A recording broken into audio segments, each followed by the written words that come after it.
Hi everybody, and welcome to GameSpot's third and final day of live coverage here at the San Diego Comic-Con. It's the 2012 show. We've had a great live stage setup thus far, and we're going to continue with day 3 here. We've got none other than Cliff Bleszinski here to tell us about a couple different Epic games, right? Yeah, we got a lot going on right now. In fact, entirely too much at certain points. Yeah, absolutely. So you guys announced Judgment a little while ago, and you're back here at Comic-Con to show a bit more of the game. Yeah, we had our panel yesterday. It was myself and Rob Otten, and Tom Bissell, who are the writers of the project. Had Fred Tatasciore, who's the voice of Baird, on the panel. And Comic-Con is just such amazing energy that when you do this panel, you want to give people the information dump, but you also want to have fun with it. And so we were just, going back and forth and making jokes, and had this whole bit where one of our fans, this guy named Waldo, kind of got a Gears tattoo in his leg and was showing that out to the crowd. And I mean, this is just a celebration of all things awesome and nerdy, and that's why I love it. Yeah, and it must be nice for you guys getting the game into the public's hands, because you're doing some different things with Judgment. You were talking about making this game tougher. Yeah. It's a much more intense game. You don't want to settle for the recent trend of just easy shooters. Well, I mean, the thing is casual, still casual. If you're a little baby, a whiny bitch, and you want to be over in the corner, you can do that. But normal and hardcore and insane are going to be tough. And insane, I'm not even going to touch. Like, because hardcore, I die a lot. And this generation, I feel like we've kind of slipped into this rut where we're trying to grow our audience at kind of the cost of actual gameplay. Right. Cutscenes have gotten longer and longer. Scripted sequences have taken over. And it's like we have a dynamic spawn system in this game, so like every combat encounter is completely different to encourage replayability. Because I believe that a game that's replayable is just a better game, even if you never replay it, right? Yeah, and so, as you've showed the game off over there at Nerd HQ, what sort of feedback have you guys been hearing from folks? Well, so over at Zach's Nerd HQ, we did a signing earlier, which was awesome. Yeah. It's a great vibe. I mean, Comic-Con's turned into these satellite stations where you guys have this great setup here with all the games, and the same thing at Nerd HQ, and we're showing Overrun there. That's kind of our new multiplayer mode. It's kind of Horde versus Beast, and you basically play as different classes on either side. And we've had these kiosks that our guys have really been tirelessly manning, and people have been really enjoying it. And the tricky thing for them is getting used to the new control scheme. Yeah. Because we got offhanded grenades on left bumper, which is different for Gears because you used to have to use the D-pad, and then weapon swap is on Y. And it takes a little bit of getting used to, but once you get used to it, you're not going back. So how's this been for you with Judgment in develop over there in Poland with People Can Fly? I'd imagine that it's got to be tough in some ways. I mean, I know I personally would be almost like an overprotective parent handing off this baby that I've been working on for 3 iterations. The thing is handing off really isn't what we're doing. It's more of a collaboration because I mean, I got plenty of people on the ground in Raleigh daily working on many sections of this game. Pete Nepley and Quinn Del Hoyo are really working really hard on Overrun. I got Dave Ewing, one of our level designers I've worked with since Unreal 1, who's working on the single-player campaign as well as the guys that People Can Fly doing some heavy lifting. It's kind of like if you look at Call of Duty, you have like Sledgehammer and Infinity Ward, right? That's what it takes now in 2012 and beyond to ship a AAA game that you hope people will spend $60 on. Multiple studios pitching in and working their butts off. All right, now in addition to Judgment, you guys have also released quite a bit more information on Fortnite. Finally, at your panel the other day. And it's interesting because this is a very different game from what Epic's done in the past. How do you think this sort of reflects the state of the industry these days, where you guys can focus on this sort of like player-driven, very open, creativity-driven type of experience after spending so much time on a really story-driven, focused game like Gears? Well, I mean, again, Gears 1, 2, and 3, very linear, hallway cutscene, trying to break away from that more with Gears Judgment. But with Fortnite, I kind of had an epiphany in working, not working, but when I was at GDC and Warren Spector got his award. And he had this quote that really resonated with me where he said, a great video game isn't about the creators showing the players how creative they are. It's about the players showing the creators how creative they are. Empower the gamers to build something they never built before, because we've all built forts as a child, right? Right, yeah. And so Fortnite is essentially a co-op sandbox survival game where you and your buddies, and it's on PC, by the way, first game in Unreal Engine 4, which we announced as well, you and your buddies basically go out by day, scavenge for resources, wood, weapons, food, stone, things like that. Come back, build your fort, and then defend it by night against the heinous creatures that can come at you. And it's great art style, kind of like Pixar meets Looney Tunes with a little bit of gorillas in there. Yeah. And it feels fresh and exciting for myself in particular to work on. Yeah, so as a design guy working on a sandbox game like this, do you find yourself sort of resisting that temptation to over-design things? Oh yeah. I mean, the thing is I'm a big believer lately in systems just interacting. You don't have to carefully orchestrate every single moment of the game. Give the players a bunch of tools and a bunch bunch of verbs and just let the things happen out of it, right? And you know, it gives QA a bit of a headache, right? Because you have all these scenarios that could pan out, right? You look at the matrix of things, and you know their heads kind of explode. But you know what? That's not always a bad thing. We're going to do a slow rolling beta for this game. Friends and family, and then VIP members of the community, and then go wider, and they'll find bugs, and they'll send them to us, and they'll YouTube it, and they'll help us make a better game, and they'll help mold what the game is itself. Now, this one's interesting because I believe you guys have confirmed that it is the first Unreal 4 game. Yep. And that strikes me as notable because most of the time when you see tech demos for upcoming engines, it's hyper-realistic. Yep. And this one, you guys are going for a more stylized look, right? Yeah, well, the thing was is at E3, we kind of, you know, ushered in next gen by showing off the Elementals demo, which kind of looked almost like a real-time Blizzard cinematic. You know, you had this really tough night guy with lava dynamically lighting the environment, and beautiful snow and mountains and everything, and it was really exciting. And you know, a lot of developers and you know the publishers look at that and they're like, man, that looks like a $100 million game. You know, we're going to have to spend a lot of money to make that game and market it. You know, we're going to have to get our Shanghai studio on that, right? And I'm looking at this and I'm like, you know, this engine will be very capable of making those kinds of games. You know, we're absolutely down for that. But it's important to note that you can make a smaller game that's stylized on PC. I have Shane, who's my office mate, very talented artist. Did you ever play Epic Citadel, the little walkthrough on iPhone? Oh, right, yeah, He built that entire thing himself. Very talented. Yeah, he's crazy. Crazy Southern boy. And he's like using our blueprint scripting tools to make entire games in our office without any coder involvement. And that's the goal, is to be give an engine that can kind of do the min of a simple little iPhone game and the max of a AAA, maybe next-gen console game. Huh, interesting. Now, with Unreal 4 and you know, the next generation coming along, what do you think is going to be the big focus for developers with that type of hardware? Because we're really getting to the point where you can get dangerously close to that uncanny valley with the tools that we have. I think the key is to continue to stylize. Yeah. You know, I mean, Pixar learned this years ago when they were depicting humans in Toy Story and things like that. They're like, don't try and just go photoreal. You know, stylize them, you know, make it slightly cartoony and things like that. You know, the future of Gears is probably going to remain stylized. You're not going to see us trying to chase the photorealistic look. I think the key is to just find kind of a filmic quality to things so that things look great.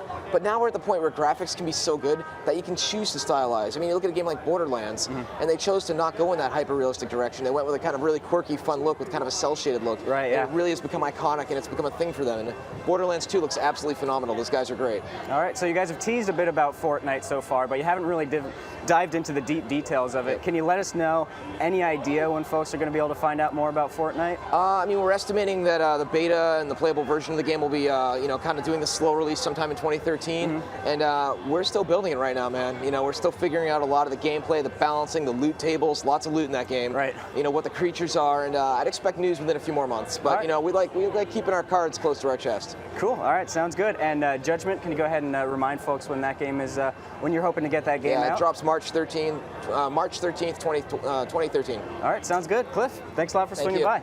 All right, folks, so that was the latest on Epic's stuff, courtesy of Cliff Bleszinski. Now let's head over there to the show floor to see what else is going on. Actually, sorry, just one more moment here. We're getting, just gonna, okay, all right, we're good. Let's head on over there. There we go. So this is what I mean. This is a bit of the Team Fortress 2 aesthetic updated for more modern technology. And you've got this nice angular definition. There's a tiny bit of Clone Wars here too in terms of the proportions. Not to be cynical about it. No, it's good. It's good every year. It's like a It's become like a celebration of comics and multimedia and you know, a little bit too much spandex, a little bit too much body juice. But hey, it all comes together. It's all about the dog. Don't ask me what's in there, you know, but it tastes good. It tastes great. It tastes great. Yeah. All right, just as long as we don't know anymore. So you got a bunch of new stuff, obviously. Alex has been busy. We're doing, this is from the Kirbyverse series that we just finished up last year. This is a brand new cover for Rough Justice trade paperback. And he just finished up a Catwoman, classic 50s Catwoman, Giclée. And we got the originals. We deal only in original artwork, not posters or prints. We got a ton more stuff over here. The 2011 sketch. But here you got the Legion of the Superheroes. You know, we got the Astro City, Star Trek. He does it all. You know. Yeah. So talk about this one a little bit. This one's all super bright and colorful. Yeah, this is based on the 70s, from the 1970s. Superboy and the Legion of the Superheroes. It's set in the future. It's a wraparound cover. It was a piece he did for a wraparound cover for Back Issue magazine. and it's kind of an homage to some of the art, the art that he grew up with in the 70s. And it's a little bit of the same story arc as this here. So yeah, Warren, you should get a shot of this giant banner, man. This is pretty sweet. So this is all part of the same series here? Similar. I mean, he did this a few years ago, the Legion of the Superheroes piece, but it's a big part of what he likes. He's inspired by the stuff he grew up with. It's kind of where he goes back to inevitably. He's a superhero guy. So. All right, and then, not to sell these any short because, these are some pretty hot ticket items. These are the original sketches, right? Yeah, we only deal in original art, but we like to have different price points, or people all can't afford a painting or a prelim. We got all price ranges, everything from a few $100s up to some of our more expensive stuff can go up to 45 or 50,000. So, but we got it all covered. We got Chevys, Novas, Cadillacs, Corvettes, loudmouth Italians. We cover all the bases. Hey, just as long as you don't discriminate, man. You know what I mean? Discriminate. We talk shit to everybody. We're across from the Marvel booth, so it's like being in a slaughterhouse. We're just swinging the axe and killing the cows. But we get it done, and Comic-Con, all jokes aside, it's terrific. It's fantastic. Awesome. Let's take a look at some of these higher ticket items. Which one? Let's see if you were Mr. Moneybags here. Probably the Legion piece. The Legion piece is $45,000. The Batman cover. This is $25,000. This is $25K. We've got some items, some of them, again, and everything's negotiable and everything's within price range. And we get San Diego Comic-Con is legitimately international because our clients come from all over the world. We get them from Asia and Eastern Europe, Western Europe, UK, France, Cayman Islands. Good old USA. So it's one of those things you gotta be ready for everything. Yep. And then on the weekend you got the Hollywood crowd, so you never really know what you're gonna run into here. Cool. There's nothing surprises me anymore. We had a couple years ago we had a 14-year-old kid buy a $25,000 painting. So nothing surprises me. Pretty girls that are smart maybe, but that's about it. We're in San Diego, so I could say that. This is always the best place to come. As soon as I'm just over it, cynical about this whole thing, you give me that fresh perspective. You guys are probably used to dealing with the serious. You got the actors and the big shots, and you put the false eyelashes on, and you're sitting next to the pool with the Hollywood guys. So when you come over here, you got to get back in the trenches and get your hands dirty. To the roots. Yeah, this is a drive-through window. Sal, if folks aren't here at Comic-Con to, where the hell are they? They're not. Well, they're nowhere. Yeah. Well, AlexRossArt.com is we have a huge website. All the art's listed on the website. We do shows all over the country, all over the world. But yeah, primarily anything they need, just email me at AlexRossArt.com. Cool. Sal, it's always a pleasure, man. Yeah, enjoy the rest of your show. Thanks a lot. We're almost through. Appreciate it. Almost. We'll see how it goes. We'll take some penicillin afterwards, and and hope the scabs go away. More from the Comic-Con show floor as we continue. Thanks again, man. Hey folks, welcome back. GameSpot returns with the 2012 live stage show here at Comic-Con 2012. Brought to you by the HTC Evo 4G LTE and Sprint. I just want to mention that we are going to be doing some giveaways later on the show. We've got this Alex Ross sketchbook, which is very valuable and signed, and I'm going to just go ahead and very delicately drop it onto the floor. I promise not to diminish the value. I'll do my best. Up next, we've got Frank O'Connor from 343. Good to see you. Frank, thanks a lot for swinging by. My pleasure. So you guys have made a couple announcements thus far at the show, and you're actually going to head on over to another panel in a few hours right after where I this. imagine that you're going to make some more big announcements. Yep.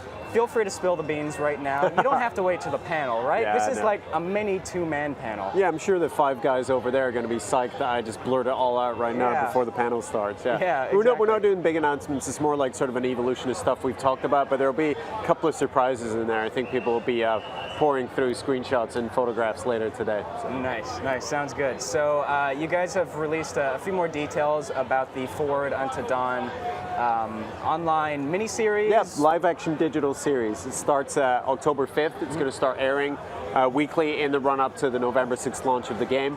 And it's kind of a primer on the Halo universe. If you're not a Halo fan, if you've never played a Halo game, this is a great entry point. You'll learn a little bit about the universe, a little bit about Master Chief, and it's designed to just drop you off right at the door of Halo 4 on November 6th. So what's the story there? I understand that some bad stuff is happening over at a UNSC military academy. Yeah, it's a military academy. It's kind of like West Point, though. It's not a regular military academy. It's for the would-be officers? Absolute scions of the UNSC's military elite. Okay. So it's sons and daughters of generals and fleet commanders and so on. So there's this element of sort of rich, spoiled brat, and it's definitely about these lots of different types of kids learning about the insurrection, which is really what they're fighting at that time, is human rebels on distant human colony worlds, and some of their conflicts with the morality of that. But something happens in the middle of the series that changes all the things that they were previously worried about, and completely changes the tone and nature of the combat from there on out. Now, how do those guys adapt a game like Halo with this, very stylized visuals into live-action setting? Because I know that's got to be a tricky challenge. Well, there's two halves to it. The first part isn't tricky. It's almost the opposite. It's this huge opportunity. In video games, you can do a little bit of human emotional storytelling, but you have things like the uncanny valley and just sort of video game tropes that you're always fighting against to tell sort of compelling human stories. And there are exceptions to that. There are plenty of games that do a pretty good job on that, but they have to focus on that. We're an action game, a sandbox game, so this gave us an opportunity to tell stories about real people and actually put sort of resonant emotional themes in there. But you're right, the other challenge was making it look and feel like Halo on a pretty small budget. It's a live-action digital series. It's not a motion picture, although it will actually be edited together in a 90-plus minute version in the limited edition. It comes free with the limited edition. Okay, so I just want to remind folks, I think I forgot to mention this at the beginning of the show because I'm an idiot, apparently, but we are taking questions live over Twitter. So if you want to shoot a question my way, the account is @GameSpot, and just send us the questions and we can try to get those answered live on the air, courtesy of Frank O'Connor here. And before you ask about anything related to the beta, Frank has some information he would like to divulge. There is still no beta plan. We're 7 weeks out from actually finishing the game and sending it off to be certified. So yeah, there's not much of a delta to put a beta in that period. So that totally makes sense. So what's the vibe for you guys like coming to a show like Comic-Con? Because Halo it's something that started as a video game property, but it has morphed into this giant transmedia property. So you do see a lot more of a general pop culture fandom here. Yeah, that's one of the we've had a presence at Comic-Con for years now for that very reason. We have novels and comic books and action figures and toys, and so we've always had a presence. It's typically been distributed around different booths. Our partners McFarlane and Jada and so on. And the last couple of years we've had a bigger and bigger presence with the games because it's becoming a much more relevant show for video games, and you'll see that on the show floor. We have Capcom and Square Enix and everyone showing off their game stuff because ultimately video games are just becoming part of this sort of continuum of entertainment for people. I always think it's funny when especially broadcast TV networks talk about video games like it's a brand new fad. Right. And I'm like, well, I've been playing video games for almost 40 years, so I don't, let's just get over that. It's part of your entertainment. It's part of something that almost every sort of adult male certainly has experience with or plays regularly. So it's the landscape's changed. Everyone is playing games now from young to old, male, female, every demographic you can think of. Is that something that you guys have had to be conscious of as you've worked on Halo 4, make it a more accommodating game, or do you stick to your guns and you say this is Halo? In small ways, we'll do things with the UI to make it a little bit more approachable, but we're not going to change the nature of what this game is. It's a big sandbox action FPS with a very heavy sci-fi bent, and we don't want to change that. That's the game. So the things that we do are very light touch just to make it a little bit more approachable, and half the time you're making it more approachable for people who never had a 360 before or had played other games like Call of Duty and Medal of Honor and stuff like that. So we're just trying to make it easier to on-ramp those guys, but we're not going to change the core of the game. It's very much a Halo game, absolutely. All right. Andrew Heckathorn says, Frankie mentioned something about multiplayer. Is there multiplayer in Halo 4? Oh, that's parody. Frankie says a lot of things, but yes, there is multiplayer in Halo 4. He must have been at the Halo anniversary celebration last year. As if you could fathom a Halo game without multiplayer. I don't know how that could work. That was a famously controversial question from our Halo Fest last year, so he's just repeating it for laughs. All right, let's see. Somebody is asking for you to explain what the word dongblain means. You know, the truth is I couldn't tell you what the word dongblain is. Yeah. I know that dong is a negative pejorative in the multiplayer space where you dong on someone, which I assume means making a sound like a cymbal. I'm sure that's what it means. Not something else entirely. And there's also Blaine is there's a pseudo-famous multiplayer athlete, I suppose, was really good at the game, and somebody stupid combined the two items and made a character called Mike Dongblain. Nice. I don't know who it was, but whatever. Why do I know that? I don't know. I don't know, because you're an expert in all things Halo. I'm sure you could tell us about the entire backstory of Flip Yap. Yeah, well, somewhat, yeah. I know more about him than we ever published, so yeah. All right, let's see. Yeah, just a reminder, if you guys want to send us questions to Frank O'Connor, feel free to tweet us to @GameSpot, and I would be more than glad to ask him some stuff. So the game is, I believe it's playable here by the fans? we have Spartan Ops and multiplayer. You have to. There's a pretty big line to get in, but it's worth doing. The multiplayer experience is really fun right now, and we're having a blast. And of course, the version we have back in the office is much further ahead than the one that's here. So I think it's a good sign. People are having fun, and we are having fun, and I think it's always a good sign when you want to jump in and play your own game. Yeah. You know, we live with that, and we've lived with it for, you know, it's been really playable for more than a year now. But I never get tired of just jumping in. Although last night I had a pretty rough time of it, to be honest. So. Well, it's hard to play and get interviewed by hundreds of people at the same time. Well, absolutely. I can't talk and play. I can't rub my belly and pat my head at the same time either. So. I had a question that I was just about to ask you. I completely forgot it. Actually, Andrew Waterworth is wondering what kind of changes have been implemented since the E3 build? Really significant changes, especially I think, at least as you're watching screens and footage, you're going to see significant changes to the UI. We've made changes to the control setups. Lots of people are worried about bumper jumper, which is a control scheme in the game. They don't need to worry about that. Medals have changed. The gameplay's just gotten smoother. You know, the actual performance has gotten smoother and better. And everything is just working and being tuned. Weapon tuning and weapon balance, and a few bugs there in the E3 build, like there was sort of an invincibility bug. But these are just little snippets that we show people at trade shows. They're not supposed to be exemplary of the game itself as it ships. So there will be lots of changes for people who have played it. But I think for most people who haven't played it, have just been watching video of it, most of those changes are going to be sort of surface level changes. So. Yeah. Now I know in my own experience covering the E3 build, the war game stuff, a lot of people were concerned about the idea of custom loadouts, these specialized abilities. In my experience, it's not so much like other games with perks and things like that. It's more just like you play Halo in a certain style, and these abilities give you the ability to take another step forward within that style. Style and tuning are better adjectives than sort of overhauling or radically changing. It's just about tuning it to play the way you play it. And you know, even in a normal game, I'll typically go run and find a plasma pistol that nobody cares about. So that loadout's just sort of shorten that process a little bit. And that's playlist dependent. There's going to be some playlists where you can absolutely use your loadouts. Obviously, if you're playing Team Snipers, loadouts are somewhat relevant, and the same goes for custom games. So it is a very subtle tuning addition, but it does make a difference. It makes you feel more in control of your persona and your style of play. And it hasn't stopped me being dongblamed 99% of the time, so I wouldn't worry about it. Well, I know that in my own experience playing Halo multiplayer, I like to get inside the competitor's head. It's borderline griefing is what you would call it. And things like Promethean vision, being able to see when a guy's coming around the corner, know in anticipation when to throw that grenade. So he turns a corner and he's already dead. That's the type of stuff that I already do, and Promethean vision, you know, that helps me take another step forward. Yeah, the funny thing about Promethean vision is, at least as far as we've shown it so far at E3 and stuff, is we've always shown it with motion tracker as well, which tells you vertically where people are too. So Promethean vision is obviously a much more clear, but ultimately redundant version of the same thing.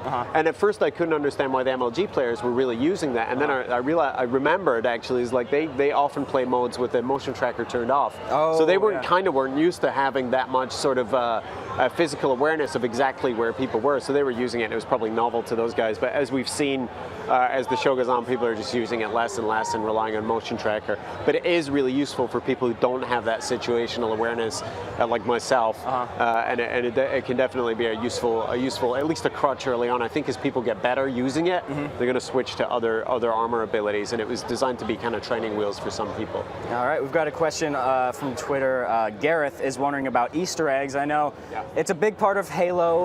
We mentioned Flip Yap a moment ago. Perhaps my favorite character in the history of Halo. Look him up. Yeah, he loves the Halo nipple. wikis. Yeah, he loves the nipple. He loves. I mean, he graduated from Nipple Academy. We mentioned the top tier UNSC military academy. I imagine Nipple Academy is right up there as well. There's probably somewhere on one of the Covenant homeworlds. There's a Nipple Academy with the scions of senior prophets. But there's going to be lots of Easter eggs. There's going to be audio Easter eggs. There's going to be physical objects you find. We did announce yesterday that we're going to have terminals in the game. Okay. And they will add significant depth to the story. They're not going to be necessary. They're for the hardcore fiction guys, and plenty of other things that we haven't talked about. There's going to be some stuff we show, not really Easter eggs, but like things I think people will get a kick out of. They're pretty funny, that we're going to show 3:15 today, so I'm excited about that. Nice. Now, this is probably, you could have predicted this already, but plenty of questions about the battle rifle. How many shots it's going to take to kill people? I'm the wrong person to ask. You should have talked to Kevin Franklin. I'm going, because I'm counting my experience. It's usually, I'm using 5 3-shot bursts. I'm sure that, last night I know, for example, people were not taking that many shots. Me, it's where all 3 of those shots land, because they all can't, right? Of course. Nice. Let's see, what else do we have here? Ray Smith asked the same question. There you go. That was Frank O'Connor's response. Let's see here. Let's see. So actually, will there be dual welding? No, there will not be dual welding. Will there be dual wielding? No. What about dual welding? You're making fun of my accent now, but no, there will be no dual wielding or welding. I wouldn't make fun of your accent, Frank. All right, so Draven71 is wondering, other than Halo 4, what are you personally most excited about playing toward the end of the year? So from Comic-Con, I really haven't seen much because we've been in meetings and stuff. But I think just as a gamer, I'm looking forward to a lot of stuff. Like I'm looking forward to Last of Us, obviously, but I'm actually looking forward more and more to Fable Journey. Like I didn't think it was going to be my kind of game, but the more I see about it, the more the action-packed it looks. And there's a bunch of like Xbox Live Arcade and sort of smaller games that I'm looking forward to.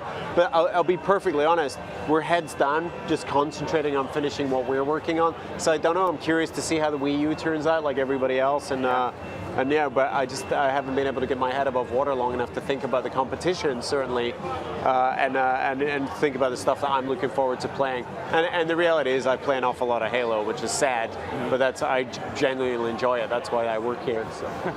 Nice. Our old friend Gareth has another question for you. He's wondering about the multiplayer ranking system. Yeah. What's the word there? Yeah, we're not talking about that right this second, but we're looking at ways to expose a ranking system to people so they can understand where they fit in terms of the grand scheme of things as far as their skills concerned, without making that front and center and making it a thing that people want to abuse or concentrate on at the expense of actually playing properly, which we found in previous games was a thing that kind of tarnished the actual value of that ranking in the first place. So we have to find a balance between telling people where they fit and exposing it to players who want to abuse it. And so we're working on that right now.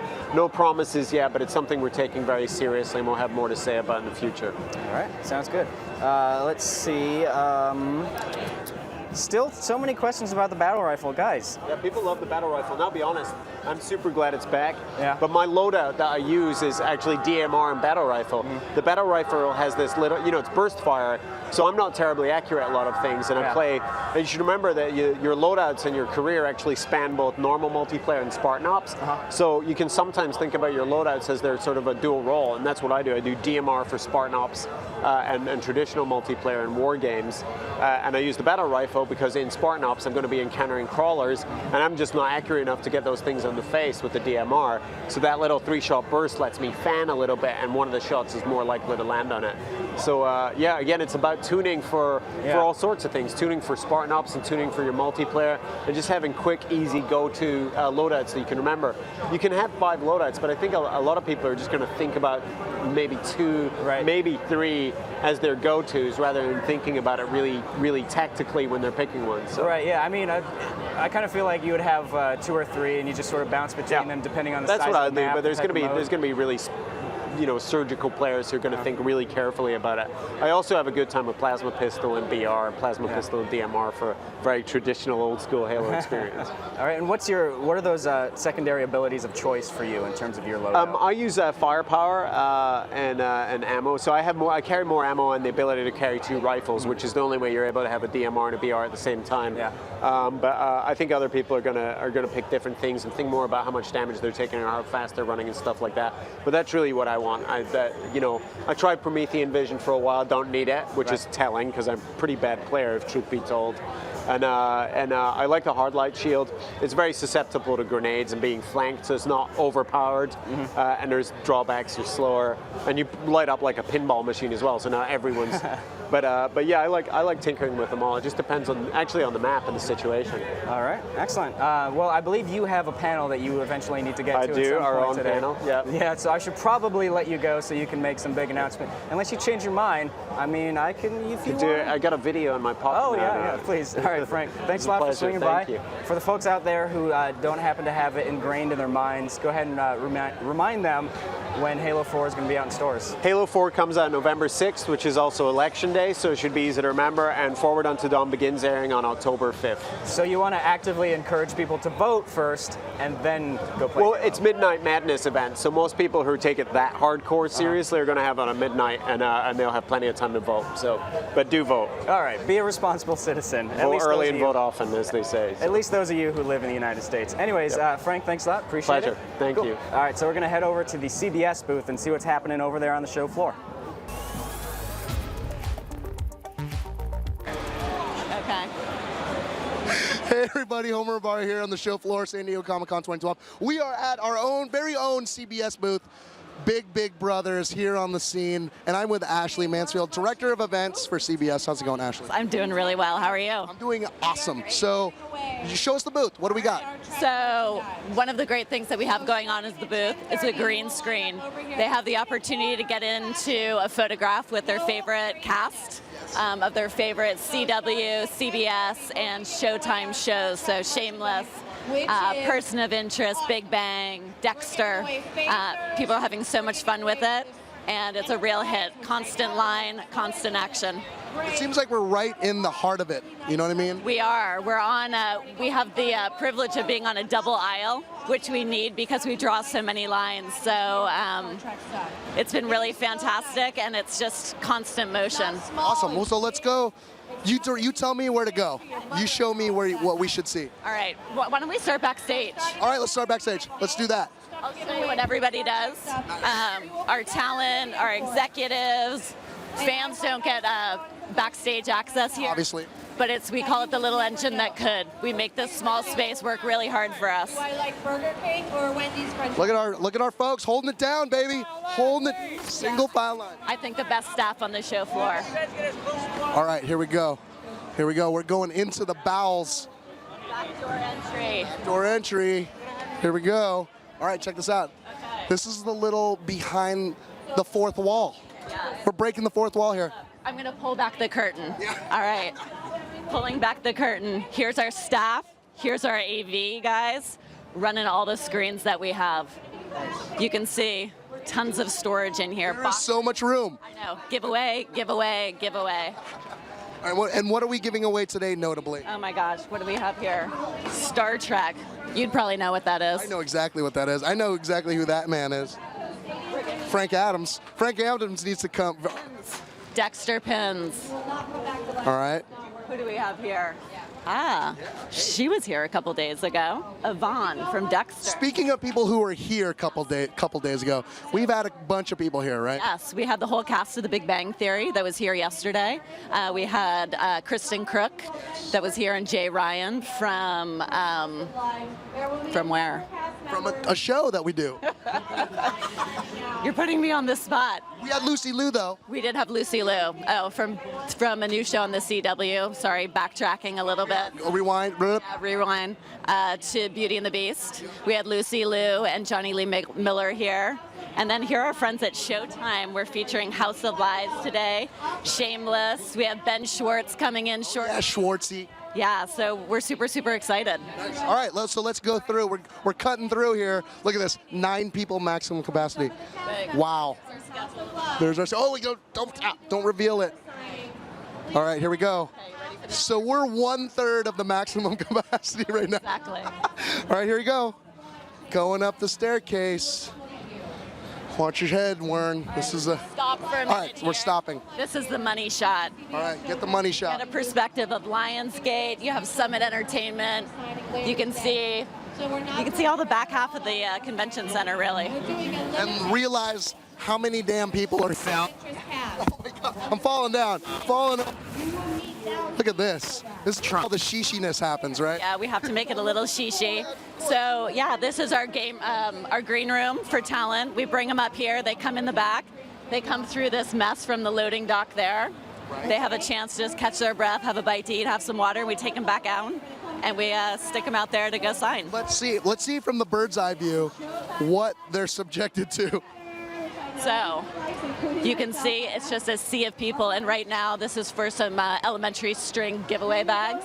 So you can imagine when there's talent here, the celebs are a big draw. The fan base here is amazing, and they're really, really grateful. Just to reiterate, this is for a bag. People are waiting in line for a bag, right? Yeah, you got it. So when Kristen Crook was here, it was like everywhere. Yeah, it was madness. Awesome. The Big Bang was a massive, massive draw yesterday. There was no movement whatsoever. It was just a sea of people. Even more so than you see now, which is ridiculous. Yes. Awesome. So is that pretty much Big Brother CBS booth? Yeah, awesome. It is. It is the little engine that could. Look at this thing. It has it all. Look at this sign. You guys probably know that. It's massive. It's a giant rotating disc. Rotating, it's lit. It's kind of impossible not to find us. Yeah. All right, awesome. Thank you so much for joining us. Here we are at the CBS booth. More from the San Diego's Comic-Con as our coverage continues. You were perfect. And ladies and gentlemen, once again, we are back here on the stage show of GameSpot's live 2012 Comic-Con coverage. Right now, I've got Kyle Stolick, the community manager on Sleeping Dogs. That's right. Kyle, nice to meet you. Thanks a lot for swinging by. No problem. I'm excited to show more Sleeping Dogs footage. We're always eager to do that. So. Nice. Yeah. So we've actually got the demo going right here. Let's just jump straight into it. Okay, cool. Right now in the game, you're Wei Shen, and I'll give a background on the game. A little overview. for the folks out there, the who might not be uninitiated. familiar. Yeah. So it's an open world game from UFG. It's published by Square Enix, and you play as Wei Shen, an undercover cop who must infiltrate the triads and kind of bring them down. Anyone who's maybe seen Infernal Affairs might kind of see little similarities there. So some Hong Kong action movie vibe. Yeah. We actually have one of the actors from Infernal Affairs did a voiceover for this game. His name is Edison Chen, and we were actually at a New York Film Festival with him last weekend doing all this stuff. But anyway, this mission that we're on with Wei Shen right here, basically we're going after some guy that betrayed the triads, and we have to kind of take him as a hostage and bring him back to the authorities, the triad authorities, if you will. We've already got a question here on Twitter, and I believe it comes from an account called Sleeping Dogs the Game. It's not the official account. No. I just looked at it. That's one of our biggest fans. Yeah, that's one of your biggest fans. He's wondering about being able to free roam once you finish the story. Yes, you can do that. Okay. Yeah. All right. We felt that, that's integral. It wouldn't be as much fun if we didn't allow that. So, and right now we're showing off a very architected experience here. It's not open world or anything like that. The whole game is open world, but we want to tell a specific story in these instances of the game. So that's why we're showing this off right now. And right now, our driver Johnny is doing a lot of the combat segments. you can counter a lot of the moves. You can do a lot of grapples. You can interact with the environment, and hopefully he'll interact with the environment here. I think he can hear me, so you can toss the enemies. But a lot of people ask us if there's any blocking. There's no blocking right now. We mainly did a counter system. It's more fluid that way instead of like stopping and stalling and stuff like that. Here we're going to interact with the environment. You'll see that a little bit more in an upcoming segment. And the combat was heavily inspired, and we worked with, inspired by Hong Kong action flicks, mixed martial arts. We worked with Georges St. Pierre, who you might know, GSP, the MMA fighter. Yeah. He actually came into UFG many times and helped show them how to do some of the moves and stuff like that. And I hope he had more clothes on than a usual UFC match. That is one of the dudes who wears those super short, tight shorts. Yes, he's a big man, so you know, maybe it's to fear him or something. But yeah, he came into the studio wearing all clothes, and that's good. And we have a video coming out soon that actually shows him showing the animation team how to do a lot of the moves and stuff, and it's really cool. And the animation team had something that was a little off, and if you actually pre-ordered Sleeping Dogs at Best Buy right now, you can get the GSP pre-order pack, which has his flying fist punch. So. Nice. Right now, he just fought a grappler, different enemy type that you can't exactly grapple with, obviously. One of the moves you can do is like if you hold X, you'll do a power move, so those are kind of strong on these types of guys. Did a shoulder tackle there, those are useful for taking out enemies with weapons, more environment interactions here. Let's see, Jay on Twitter is asking, is there a way to make the AI more aggressive during the fights? Like, would playing on a harder difficulty level lead to more of a gang up kind of situation? Well, if you're playing the game, you can actually get the enemies to fear you. Like right now, if you see that he kind of took a lot of these guys out using the environment, they'll actually cower in the corner back. They'll try to kind of drop their guard and allow you to take them out really easily. And he did the knife kill. A lot of people who've been playing this lately haven't done that one, so I'm really happy to see that. It's so brutal. The old knife to the gut. The old knife to the gut and slash, you know. And right now he leapt over the obstacle to take out the guy and get his gun right away. So now we have that. So it's about fluidity a lot. You saw the shoulder tackle and then that one. Now we're gonna do a little bit more gunplay right here. You might see that this is heavily inspired by Hong Kong action flicks as well. If you go into slow motion, the more enemies you kill while in slow motion, you'll actually extend the life of that. So if he is really good here, he'll just take them all out in one sequence. Come on, Johnny, our driver, you can do it. He can hear me right now. So. Keelan on Twitter is wondering, can you take weapons from people in the game? Yeah, you can. You can take, like, the shoulder tackle is the best way to do that. Like earlier we showed the shoulder tackle to take out the knife and... Okay, I thought he was going to die there. He was really close. So I'm curious about the open world, because that's one of my favorite types of genres, is that open world action game, or really any type of open world setting. Can you talk us about the city, the size of it, and like the, you know, just the characteristics of it in terms of how it changes from one location to another? Yeah, well, Hong Kong itself is a really big area, you know, I mean, one of the most populated places on the planet. And, you know, putting that whole place in the game would be really difficult. So they really tried to get the boroughs of Hong Kong, you know, their individual unique flavor. At the same time, Hong Kong is a dense place. So when you're in there, there'll be some places that are a little bit more wide open, like, you know, a park type area. But, you know, here you'll see a lot of, oh, he died at the presentation. Nice job, guys. But in the game, you know, you'll see a lot of different flavors of Hong Kong, such as the unique vehicles, tuk-tuks, and things like that. Can you drive tuk-tuks? You can drive tuk-tuk. You can drive double-decker buses. I'm going to go on a tuk-tuk rampage. In fact, I'm only exclusively going to drive tuk-tuks in this game. Well, one thing that we have in the game is actually unique web-based challenges that are we're going to release all the time.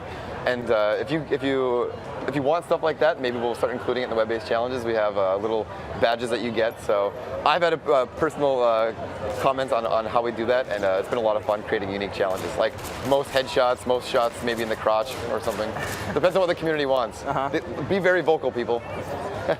Now that you mention it, you guys are only going to get most shots in the crotch, I think. Well, when the UFG, United Front Games, who made this game, they were talking to me one day, and they're like, when they first implemented the stats system, there was one guy on the team who actually had like 5,000 crotch shots in like the first week of the implementation. So they said it was crazy. Like, they're like, what were you doing the whole time? You know. Sly Cooper FTW 24/7 is asking about dual wielding guns. Is that a possibility? No, not. We have a single wield, and yeah, that's about it right now. We have a lot of melee weapons though. They're a lot of fun. We do have a purse that you can use. So, you know, sorry, no dual wield, but we do have a purse. It's just as good, right? Yeah. I mean, it's a natural transition from dual wielding. It is, isn't it? I mean, I always carry around a person as a backup, and I don't. But.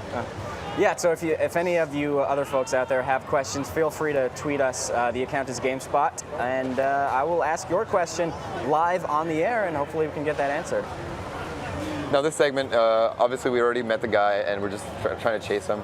Wei didn't exactly have the quickest reflexes when the guy ran right beside him, but thankfully Wei is in shape, and this other guy isn't, so we're gonna catch up to him. We're grabbing him. If this guy dies here, the mission ends. So hopefully Johnny won't lose again. that would be ideal. It'd be kind of embarrassing if he lost again. If I could glare at him right now, I would. Yep, he did. Oh no. I'm gonna glare at him a lot and give him crap after this. Let's see if we've got any other questions. The game usually isn't this difficult. All right, hopefully we can get it this time. Yeah, we'll get it. I've got faith in him. You know, life is about learning from your mistakes. It is. Hey, we get to see this beautiful area with the nice lighting and the explosions. All random explosions, obviously.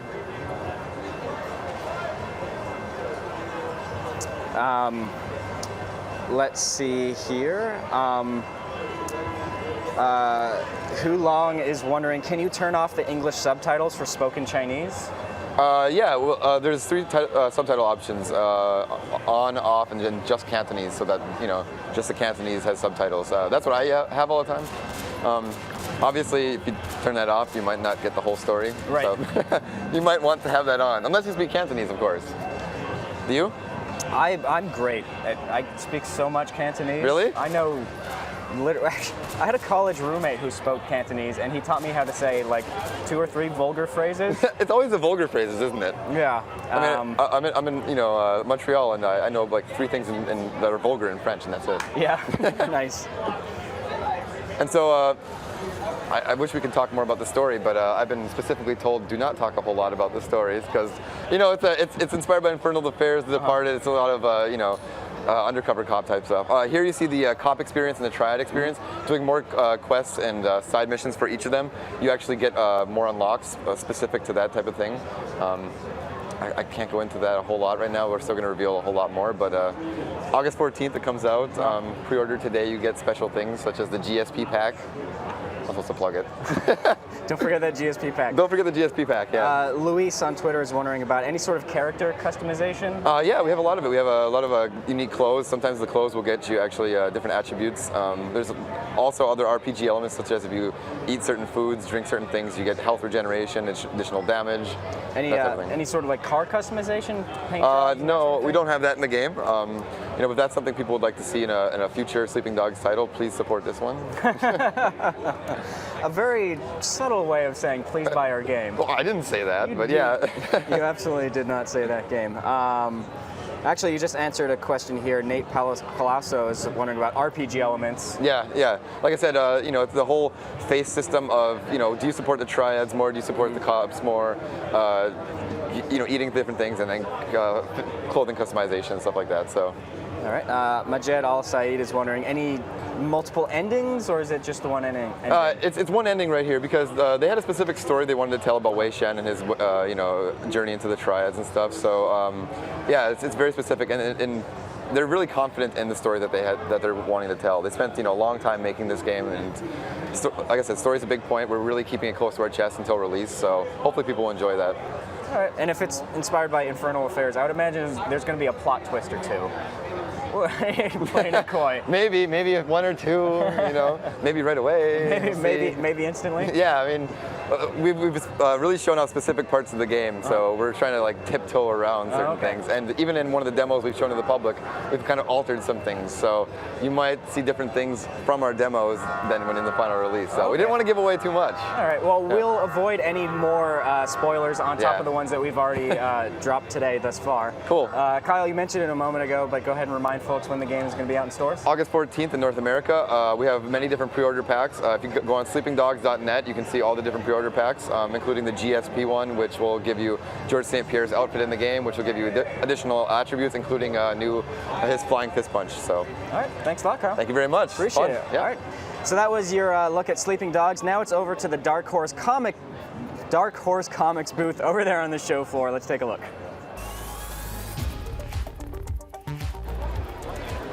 Here we are at the Dark Horse booth, and as you can see, there's a huge line of folks getting ready to meet their Domo hero, Tsuneo Goda, the original creator of Domo.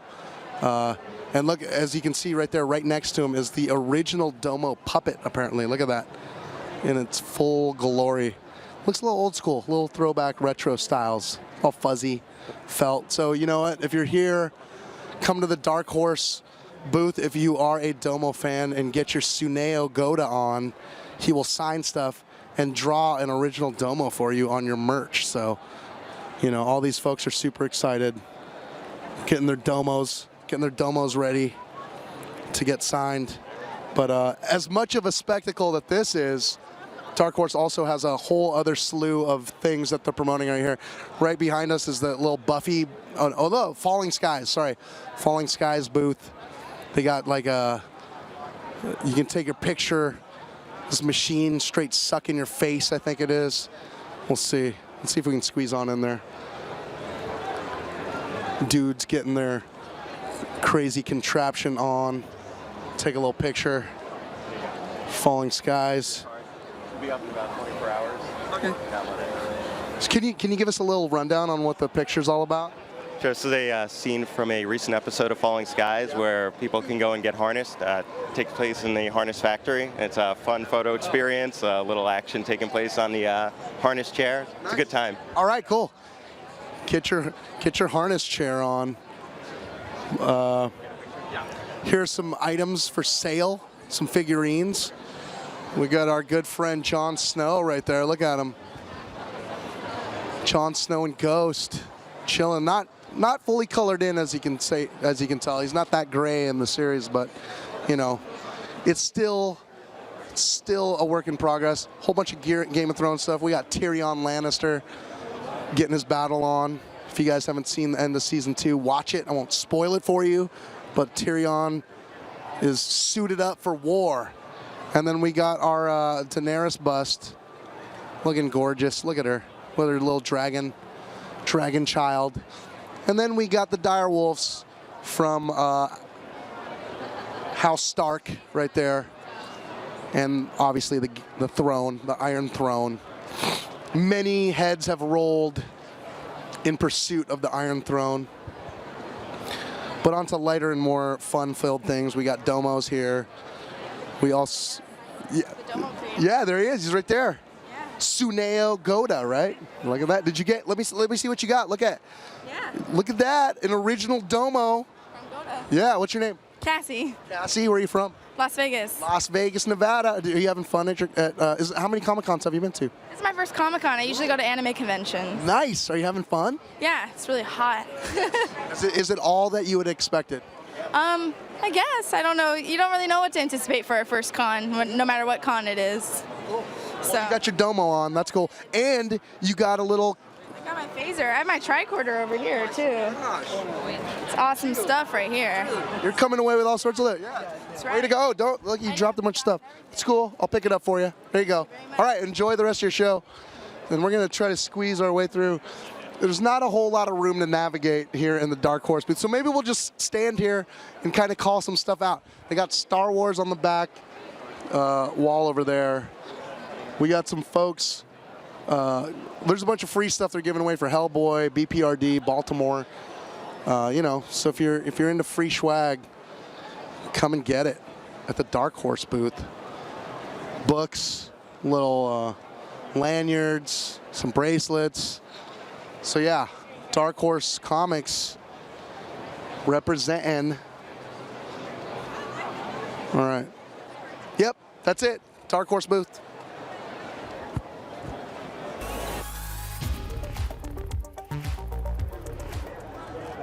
Well, folks, welcome back to GameSpot's live stage show here at Comic-Con 2012, and the proverbial train keeps a-rolling, in addition to those literal trains behind us, which I'm sure you'll hear from in just about a minute or two. The proverbial train keeps rolling with Darksiders II, courtesy of Joe Madureira. Hey. Joe, thanks a lot for swinging by. Thank you. Now, it's good to be here. As an artist yourself, this is your kind of show, right? It is, yeah. This is probably my 10th, I think, Comic-Con. Yeah? But it's probably, it's crazier each year, so you just never know what to expect. So we're going to take a look at your sort of, creative vision for Darksiders 2 in this demo that we're about to start off here in a moment.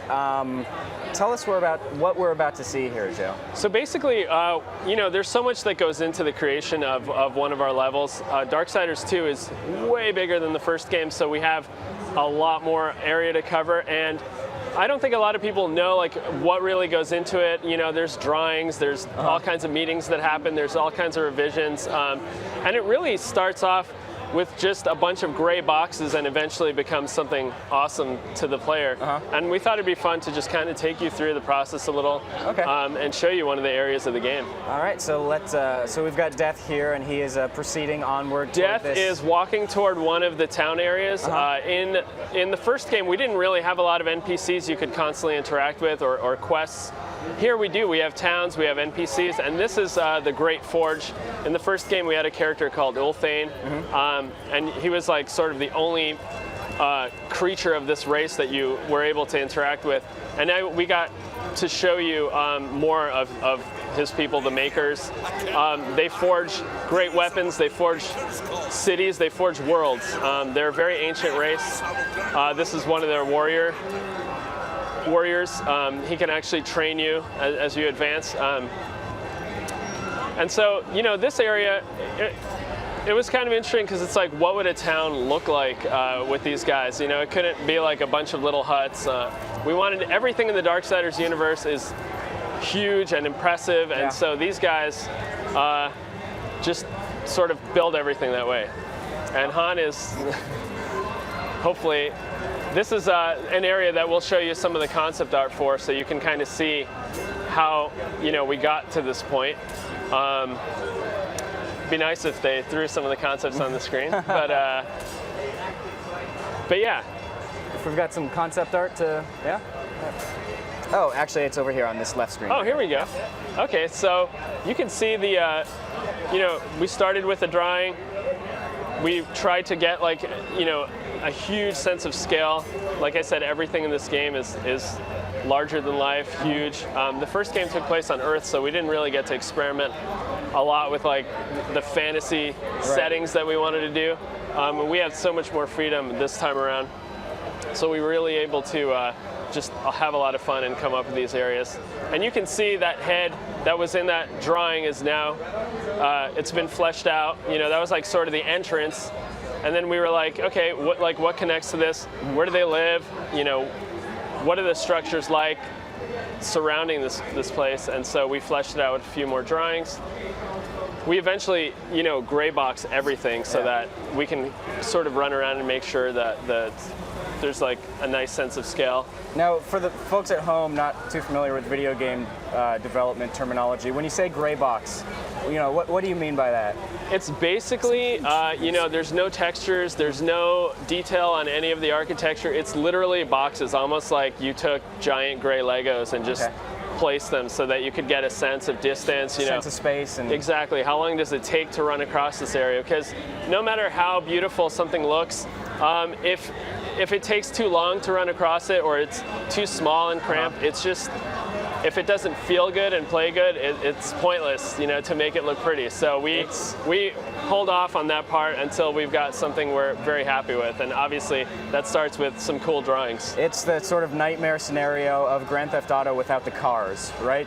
Yes, yes, exactly. It's luckily Death has a horse to spare to cover these large areas, but yeah, the bigger you make the world, and you're hey, we have this huge world that takes forever to cross. It's wait, on foot, that's not actually very fun, So, Joe, we are taking questions live on Twitter for anybody who tweets us to @GameSpot.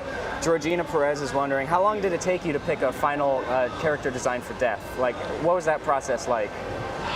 You know, funny enough, death happened instantly. When we first started Darksiders, the first one, I concepted all 4 horsemen together, and then I kind of shelved the other 3 when we picked War. And we worked on War's visuals throughout the entire development of the game. It took us a while to get happy with it. When we started on Death for the second game, I dusted off the old drawing, but I wasn't really happy with it anymore. I wanted to try some new stuff, and I was like, we can't use that. It's years old. I could do something better. Right. But nothing I tried excited people as much as that very first drawing. So I just, you know, finished it up, and that's how he looks in the game. It was literally like the first try. That never happens, honestly. So it was very easy. Let's see here. So, all right, now who's this character that we're about to run up to? So here Death has made his way to the Forge. Like I said, there are NPC characters. This is Alia and her brother. They're 2 of the smiths that forge weapons. In this part of the game, they forge a key for Death, which you know, is part of the story of this area. And I do think we have some drawings as well for the Forge area. I think a lot of the stuff we came up with originally was not super impressive.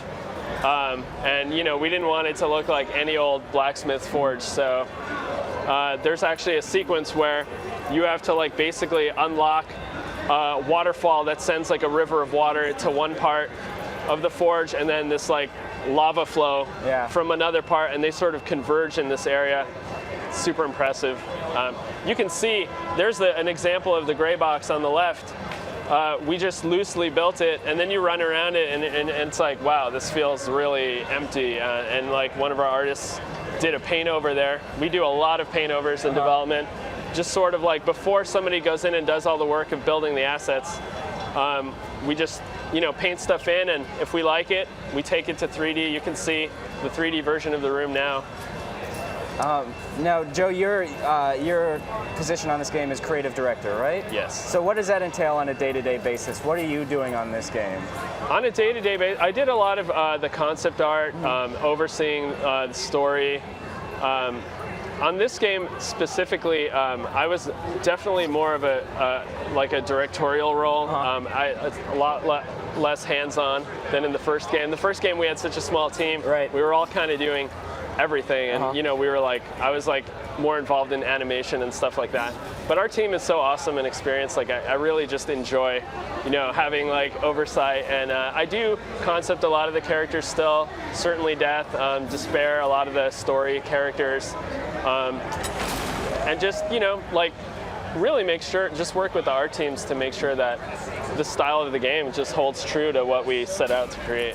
So you mentioned that you've got your hand in the story elements of the game. We've actually got a number of questions from folks here who they're wondering about, for the folks out there who never played the first game, what are you doing to make sure that they're not lost? Well, you know, the cool thing about this story is it actually takes place during part of the first game. It's happening concurrently, and so it really is Death's story. Yeah. And we touch on things that happen in the first game, but if you've never played it, it's fine. This is a total self-contained story. I think if you have played the first one, it's cool because we have a lot of returning characters, and there's a lot of references to things that happened with War in the first game. Yeah. And obviously, it lends a lot more urgency to the main story of helping out your brother War if you've already spent some time with them. But you will not need to have played the first game at all to enjoy it. A lot of people have been asking too what that thing is on Death's chest. Blue exposed light. Yes, there? it is. It's a story element, and that we can't talk too much about. But you know, I think one thing that I'm excited about is we definitely. It's a lot more of a personal mission for Death. He has like a past that we explore a lot more. War was kind of like this like vague, you know, stoic dude. And Death has like a lot more sort of like guilt and regret and stuff like that. So that's actually like the souls of all the dead Nephilim that are basically the race that the Four Horsemen came from. They're the last four, and he sort of like carries that around. They were involved in the destruction of their own people, and it's something you learn about right away. Now, I believe if I'm not mistaken, one of the elements that's new to this game is the ability to like collect gear, loot, and sort of like, you know, leave your own stamp on the appearance of death. That's right. You know, every combat now, when you kill creatures, they drop treasure of some kind, whether it's, you know, money that you use to buy stuff. There's armor, weapons, and we have tons and tons of armor. It's all visible on the character, just like you would expect from, you know, the best RPGs. It is randomly generated, so you never know what you're gonna get. And it's really cool. We have new weapon types. We have claws, we have giant hammers, axes, obviously the twin sides. I'd imagine that's a lot of fun for you guys on the art team to come up with those designs. It is a lot of fun. It was a little challenging because, you know, you can mix and match stuff, and it's like you kind of want to design the pieces to like look cool on their own, but hopefully when you assemble them together, he doesn't look like a mess, you know? Right. And obviously, it still needs to look like Death. We do want to create a franchise. Usually, you don't mess with the look of the character too much, but we just had to do it. It's fun. It adds a lot to the game. All right. Let's see here. Georgina Perez is wondering about the other two horsemen. Do they get their own game? You know, we're not commenting yet on that, but obviously, you know, it is something that you know, we'd love to see, as well as the fans. I mean, there are 4 horsemen, and you know, everyone sort of speculates that we're like doing like one game for each character. Right. There's lots of interesting ideas floating around, but hopefully we can announce our plans in the near future for you know, what's going on with Darksiders, but for now we're not talking about it. A very, very diplomatic response there. So I just want to mention, for those of you wondering what's happening on the screen here, once again, our beta train returns. So when you hear those loud trains clanging by in the background, we're going to throw some beta keys your way for various PC games. I believe today is PlanetSide 2, so try to redeem those as quickly as you can. Joe, anything else you want to mention about Darksiders 2 before I let you go?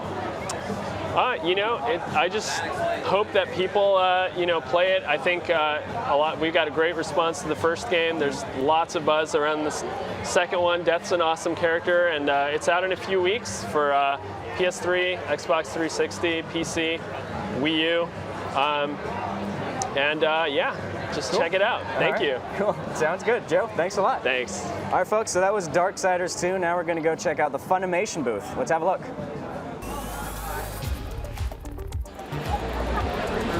Hey folks, Homer Ibarra here, right across from the GameSpot CBS booth. We're at FUNimation with Adam Sheehan, Director of Marketing, is that what you said? Oh, I wish. Marketing Manager. Marketing Manager. Almost there. You're right there. Reachable. It's like right there. Yeah. All right, so we're at FUNimation. You guys got a bunch of stuff for sale. We got a huge line, obviously. Folks want to be here. Why? Oh, it's been busy. It's been absolutely packed here. It's been going great. One of the main reasons, of course, we're bringing anime. We're the biggest anime distributor in North America, so we have to represent ourselves at Comic-Con. It's too big of a show not to. Yes. And we're doing some amazing stuff here. We're bringing out Panty and Stocking, our brand new show we just got Tuesday. Think Powerpuff Girls Gone Wild. All right. Yeah. It's pretty insane. You know, stripper angels coming back down, they call it, take out evil ghosts. So we're having a lot of fun with that and a whole wide variety of different stuff. Also, if you go right to our side, you might see this big line here.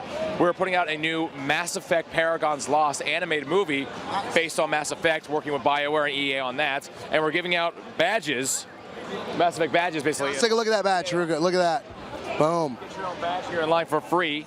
We just basically walk up this. That's what these wonderful people are waiting for along that line. You can see we have a little N7 armor, which was handmade by one of our wonderful people at work. So we have a wide variety of things going too. We also have a show that Sci-Fi put out called Lost Girl, which is a live action one, which we're doing a panel later on with the main cast of that, as well as an autograph signing.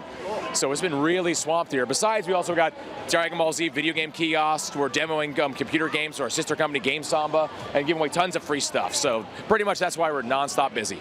So if there was one thing that you would want to walk away from Comic-Con with from your booth, what would it be? What's the big item to promote? The biggest thing right now is the Mass Effect. So I would say make sure you get your badge. If you're going to buy something, Panty and Stocking. All right. Absolutely. Anything that you could expound on about the Mass Effect? Let's talk about that. Let's talk about that. Yeah, Mass Effect Paragon's Lost coming out November 16th later this year. We just announced this weekend that Freddie Prinze Jr. is playing the lead in this one. Whoa. Yeah. Shepard? Yeah, not Shepard. He's playing his character Vega from Mass Effect 3. And actually, this is a prequel to Mass Effect 3. If anyone's seen the game out there, basically in Mass Effect, Vega talks about a colony he worked on before all this. This is the story of that colony.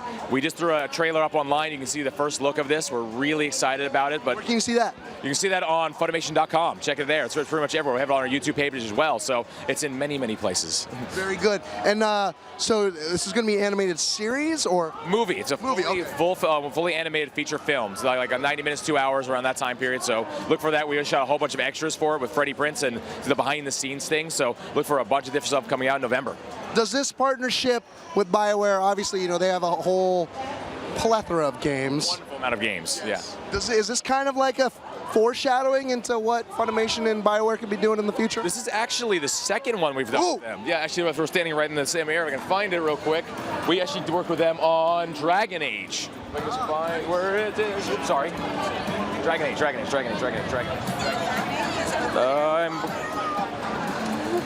No, it's not. All the fingers. Let me put my thing. There you go. Right where we were. Nice. We actually worked on that with Dragon Age. Basically, it was what we call a in-between storyline of one of the main characters from the second Dragon Age movie, Cassandra. So basically, we started with them working on them, and it's all 3D cell shading, like Appleseed or Vexil or any of those other ones like that. So working with them on CoPro, this is our first time jumping into this world. So we started with Dragon Age, are rolling on the Mass Effect, and I say stay tuned. We might do some other things either with EA, BioWare, maybe someone else. So we're just starting out. Nice. That was perfect. Adam, yes. Thank you for joining us. Funimation, if you want to come and get your Mass Effect on, get some panty and stocking, only one place where you can do it. Absolutely. All right, more from San Diego's Comic-Con as we continue.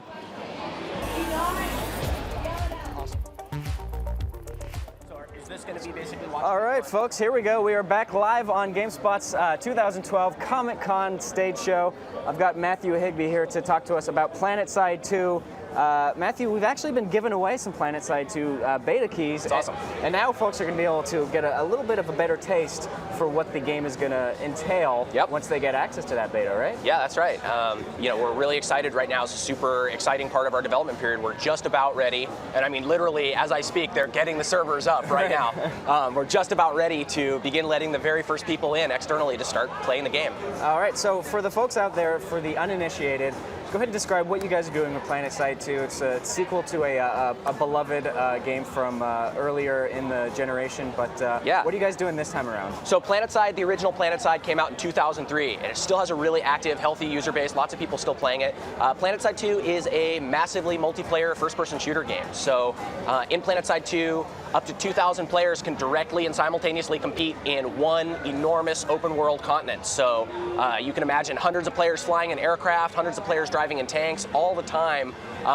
This whole battle's happening. It's completely non-instanced, and they're all playing in one huge, persistent, open-world battle. Okay, so I believe we, in a moment, we should have some footage to be able to show on the screen there. But in the meantime, we are taking questions live on Twitter. Just send those to @GameSpot. All right, Matthew, we've got that footage rolling here, and we've also got the beta train down at the bottom. The beta train! Folks, redeem those keys as quickly as you can because once they're used, they're gone. That's right. Only one use each. Yep. So tell us about the footage here. So here we see one of our three factions. There's three kind of iconic factions in PlanetSide 2. Here we're seeing the Terran Republic, which is the most kind of militant government force, and they're assaulting this base. Now, each one of these facilities in PlanetSide 2 is about what you would expect to see in something like a Battlefield Conquest map. They're enormous, and the entire battle takes place across a 64 square kilometer map. So each one of these bases, which is the size of what you would expect to see in one of today's like modern AAA FPS games, as an entire map, is just a capture point on this entire enormous conquest game. So these guys are kind of fighting their way in and eventually capturing the point. Here we're seeing some more footage of some air battles that are happening. So PlanetSide 2 basically takes place on the air and on the ground with multiple vehicles and hundreds of players coordinating and fighting in these just monumental epic battles, the likes of which you can't really experience in any other type of game. Can you give us a sense of how big the world is?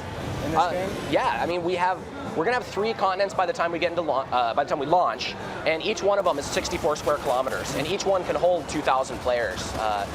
Not only is it amazing because of the scale of it, but it's persistent. So the world, when you capture a base, that remains your base until someone comes and takes it back from you. It's a completely persistent experience. So you gain resources from the territory that you hold, and time actually changes over. If you're fighting for a little while, the time of day changes. So sometimes it's nighttime, sometimes it's daytime. Eventually weather effects come in to really give you a dynamic experience too. All right. Samantha Trainer is wondering, is this a free-to-play game? This is a free-to-play game. Yeah, it's completely free-to-play. There's no subscription to buy. It's going to be microtransaction-driven, but one of our things that's really important to us on the PlanetSide 2 team is making sure that we have a completely legitimate, competitive gameplay experience. So anything that you can buy that affects gameplay is completely unlocked via gameplay. Okay. The things that you're going to be spending station cash on, which is our in-game proprietary currency, are things like different camo patterns, different cosmetic customizations, shortcuts to be able to unlock things faster. Okay. But another really important thing about the game is we want to make sure that if you come in as a 5-minute player or a 5-year player, it's still competitive. So when you unlock new stuff, unlike a typical MMO, you don't get more powerful. You just get access to more versatility. Okay. You get access to more breadth of things that you can do. Find your own niche within the game. Exactly, right. Yeah, everybody can find their own role and really experience lots of different ways to play the game, support their own teams. But nobody's ever really getting to be where, you know, I've been playing for 5 years and some noob comes up to me and I can just slap them and they die and they can't do any damage to me. Right. If someone comes in and they're awesome at a shooter, if they've only been playing for 30 seconds, they're still going to be able to be lethal. Noel is actually wondering, where do people need to go to redeem those codes? You go to PlanetSide2.com, and even if you don't have one of these codes, now is absolutely the time to be signing up for beta. Like I was saying, we have people right now working on getting our server up to get our very first external tests going, and more people are going to be starting to get invited into beta as we get further and further throughout the process. All right, let's see here. Carnage 2K4, he says, I live in Australia. Will there be servers in any Oceania locations? The idea of just, you know, international servers for those abroad? Right, we really want to make sure that we have locale-specific servers. I don't know of any plans right now to do oceanic servers, but it's definitely something that we've talked a lot about. This is a first-person shooter game. It's a legitimate first-person shooter. So having good latency, having a good connection to the server is really important. So yeah, we absolutely want to have as many servers as possible and as many locales as possible. A7 Mad is throwing us many questions about the guns, the strength of the weaponry. Oh yeah? How strong are those guns? I think he's wondering relative to the original PlanetSide as well. Well, we have lots and lots of different weapons, and each empire basically has access to their own types of weapons that really give each empire its own feel. The new conglomerate, which is the best empire, that's my empire. I actually have my dog tag in here. Oh, nice. That proves that I am NC for life. We have the most powerful weapons, but ours aren't the most sophisticated ones. The Terran Republic have weapons that maybe don't hit quite as hard, but they throw out a lot more bullets. And the Vanu Sovereignty used laser weapons that, you know, they don't have to worry about bullet drop as much. Then they have a lot of like heat mechanics in their weaponry instead of just purely ammunition. But each empire has access to really strong weapons. I mean, you can get a sniper rifle that'll get you one-shot kills with a headshot. If a tank blasts you in the face and you're an infantry guy, it's going to be a one-shot kill too. So you're not going to have those really long, extended, strafing duels all the time. You're still going to have super lethal weapons. Okay. Now, just a reminder to folks, if you have any questions for Matthew about PlanetSide 2 or any questions for the remainder of the show, tweet those to @GameSpot and we'll try to get those answered for you live on the air. We've got one from Alex Edwards who asks, is there a player limit for a faction on each continent so as not to overpower one faction? Yes, there will be. There will be a player limit, but it's not going to be exactly like 1/3 of the total continent population. They'll be able to go above that a little bit. One of the awesome things about PlanetSide 2, another really cool thing about it is because we have 3 factions, the need to have a completely balanced team isn't quite as strong. If you have one team that has maybe 40% of the population and one team has 30% of the population, one has 10% of the population, you could have that battle that still works. You know, you could still have these mismatched sort of percentages, and the smaller groups can still win. They can still disrupt the battle or be able to be surgical with the way they fight and still prevail. All right, let's see. Tim Dalvang is wondering, are there any vehicles that can perform anti-aircraft maneuvers, attacks, that sort of thing? Yeah, absolutely. So we have multiple vehicles. Each empire has access to its own unique battle tanks, and there's also some shared vehicles that can be used by all empires. But for instance, if I'm in a Vanguard main battle tank, which is my Empire's main battle tank, if I want to, I can put a really strong anti-air weapon in for my secondary gunner to be able to use. And if I feel like I'm going to go into a place where a lot of aircraft are going to be around, that's a super advantageous thing for me to do.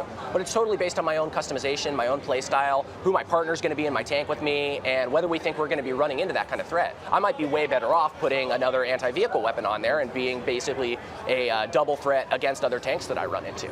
Totally personalizable and totally customizable, just based on your needs, the needs of your squad, the needs of your Empire, and whatever the tactical situation that you're about to play through is. Okay, Samantha Trainer has a question that, as you can tell, is one that I might be interested in as well. Mac support, is that something that you guys are thinking about looking into? No, it's something that we've talked about a lot. Right now we're pretty completely focused on the PC launch and getting all of optimization done for that. But it is something that we've discussed a lot, but nothing that I can really kind of commit to having any final plans for. Let's see, Chemo Linder Fatah is wondering, how has your new haircut from Hairpocalypse 2012 affected your gameplay, specifically FOV? Well, it absolutely does help with FOV. Yeah. We had an event that was sort of to kick off the start of beta. It was a fan event that we had here a couple days ago, and I had hair down to here, so that got shaved off, along with a lot of our other team members. Maggie Crone, one of our designers, had her hair down here, and she completely cut it off too. So it was a really awesome event. Lots of fans came out and got buzz cuts and mohawks and stuff.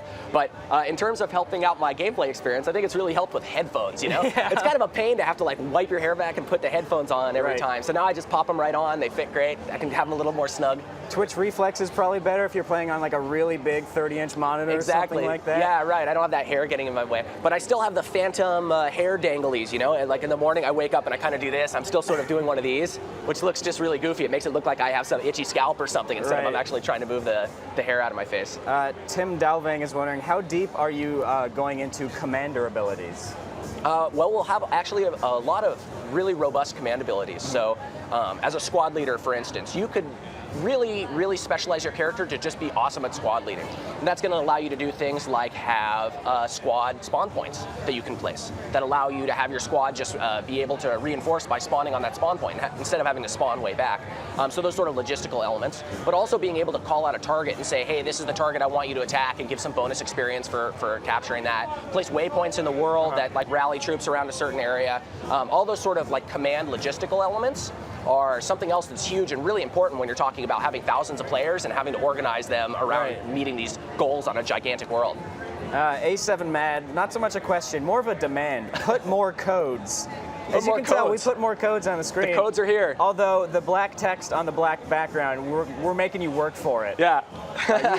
You're gonna have to decipher it. You're gonna need one of those like little transformer red plasticky things to decipher the code or something, you know? Yeah, absolutely. Matthew, before I let you go, actually I've got an interesting question here from Carnage2K4. He's got a Vanu logo, so I refuse to answer it, actually. I see that. How customizable will the HUD be? Can you turn most of the HUD off to clean up the screen?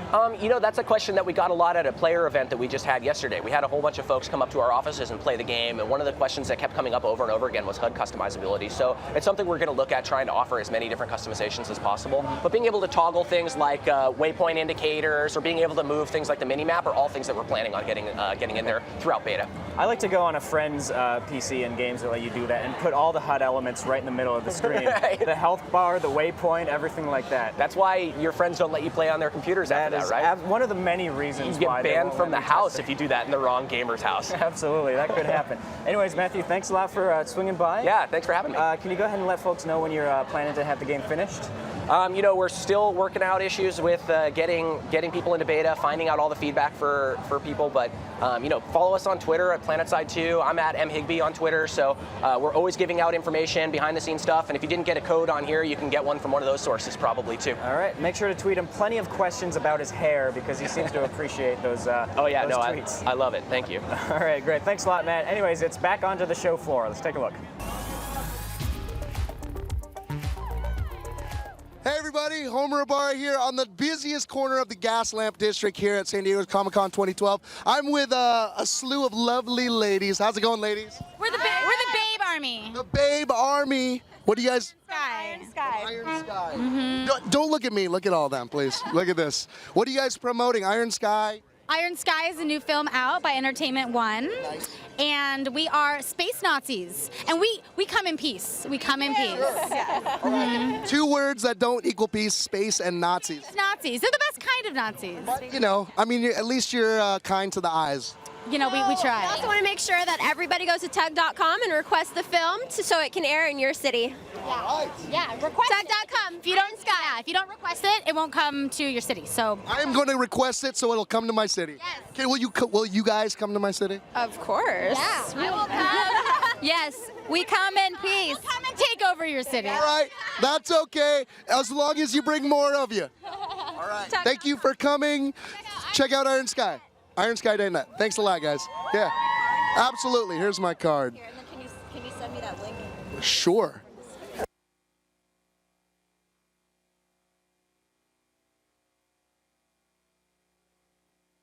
The world is ending. All right, so Warner got a little excited, hit the off button. But anyways, look at them, the Nazis, the space Nazis. The world is ending, and we are the vitamins. We come in peace. Awesome. Yeah. Oh yeah, absolutely. Sure. Here we go. Yeah, that's right. Take a picture with us.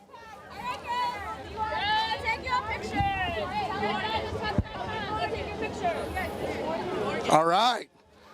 I'm getting all sorts of love from the Iron Sky. I'm into the Iron Sky. All right, look at that little Nazi dude right there. That dude is, look. There's no swastika? World War I.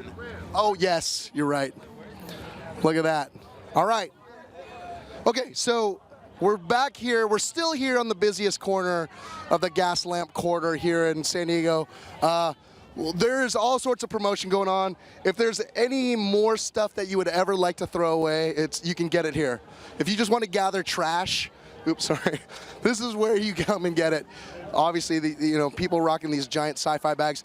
They got this whole corner for Revolution, which is an NBC show. Looks like it's premiering September 17th. Looks like another apocalyptic thing going on. What can you tell me about Revolution, man? Revolution, new show from J.J. Abrams, premiering September 17th. Basically what it is, like the day that we live in today, if all modern technology were to, go blackout.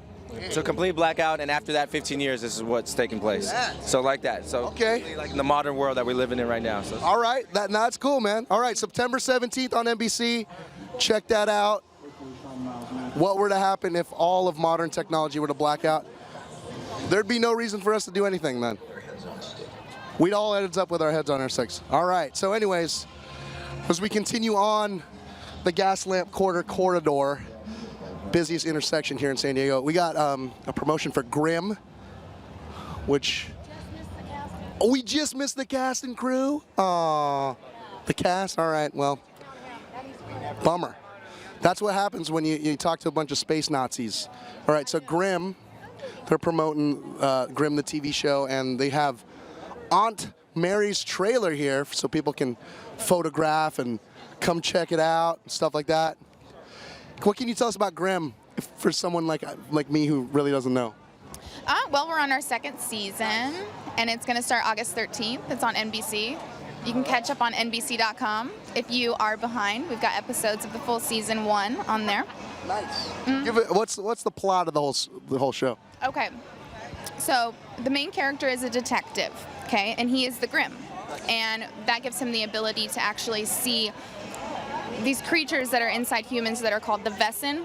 So they're different creatures. They turn into like werewolf type things. There's like a rat one, a bee. There's all different ones, but their names are in German and they're really hard for me to pronounce. But anyway, so it goes on throughout the season, and he's like fighting crime and also fighting the Wesen, and you go through and you find out things about him and his family, and he actually becomes friends with one of the Wesen, which is cool. And so yeah, it's pretty cool. It's from the creators that did Buffy and Angel, so it kind of has that vibe to it. Cool. And if you want to watch season 1, NBC.com, you said, right? Yes. All right, season 2 premiering August 13th. August 13th. Thanks for joining. What's your name? Aaron. Thanks, Aaron. You're doing a great job. All right, so Grimm, do you mind if we take a quick look-see, or no? All right, that's all right. We'll just use our imagination, the power of the mind. That's fine. That's okay. If you're here at San Diego's Comic-Con, check out the Grimm trailer, Aunt Mary's trailer. Let's continue on real quick. There's some other stuff. There's the Judge Dredd aircraft. According to Warren. Warren said that's Judge. No, Warren didn't say that. I don't know. Yeah, maybe. Maybe it's just a spaceship that crashed in the Hard Rock. Over there, there's another gaming media website. It's got their station there. And over here, just more Grimm. You guys in line to see the trailer? Yes, definitely. Give it. What's the trailer all about? Tell me about it. The trailer has all of Aunt Marie's weapons and everything else that they've saved over years and years and years, and they've got his book, which has a list of all the beasts and the pictures that they've drawn through the years. I love it. Big Grimm fan? Hell yeah. Is this a whole family? Of course. Of course. We're the internet, so you can say anything you want. You guys having fun at Comic-Con? We are. It was a bit overwhelming. It was our first time. We were a bit overstimulated, but it's great. I'm loving it. And I have my little. Look at that. Got a Grimm tattoo. I was etched yesterday, but came off. Yeah. Where are you guys from? Las Vegas. Las Vegas, Nevada, baby. First time Comic-Con noobs. How you doing? All right. It's okay. You can be shy. It's cool. All right. Have fun. Enjoy the rest of your show. It looks like we're going to go inside here. We're just going to sneak in, get our Grimm on. Let's check it out. Going through the jungle.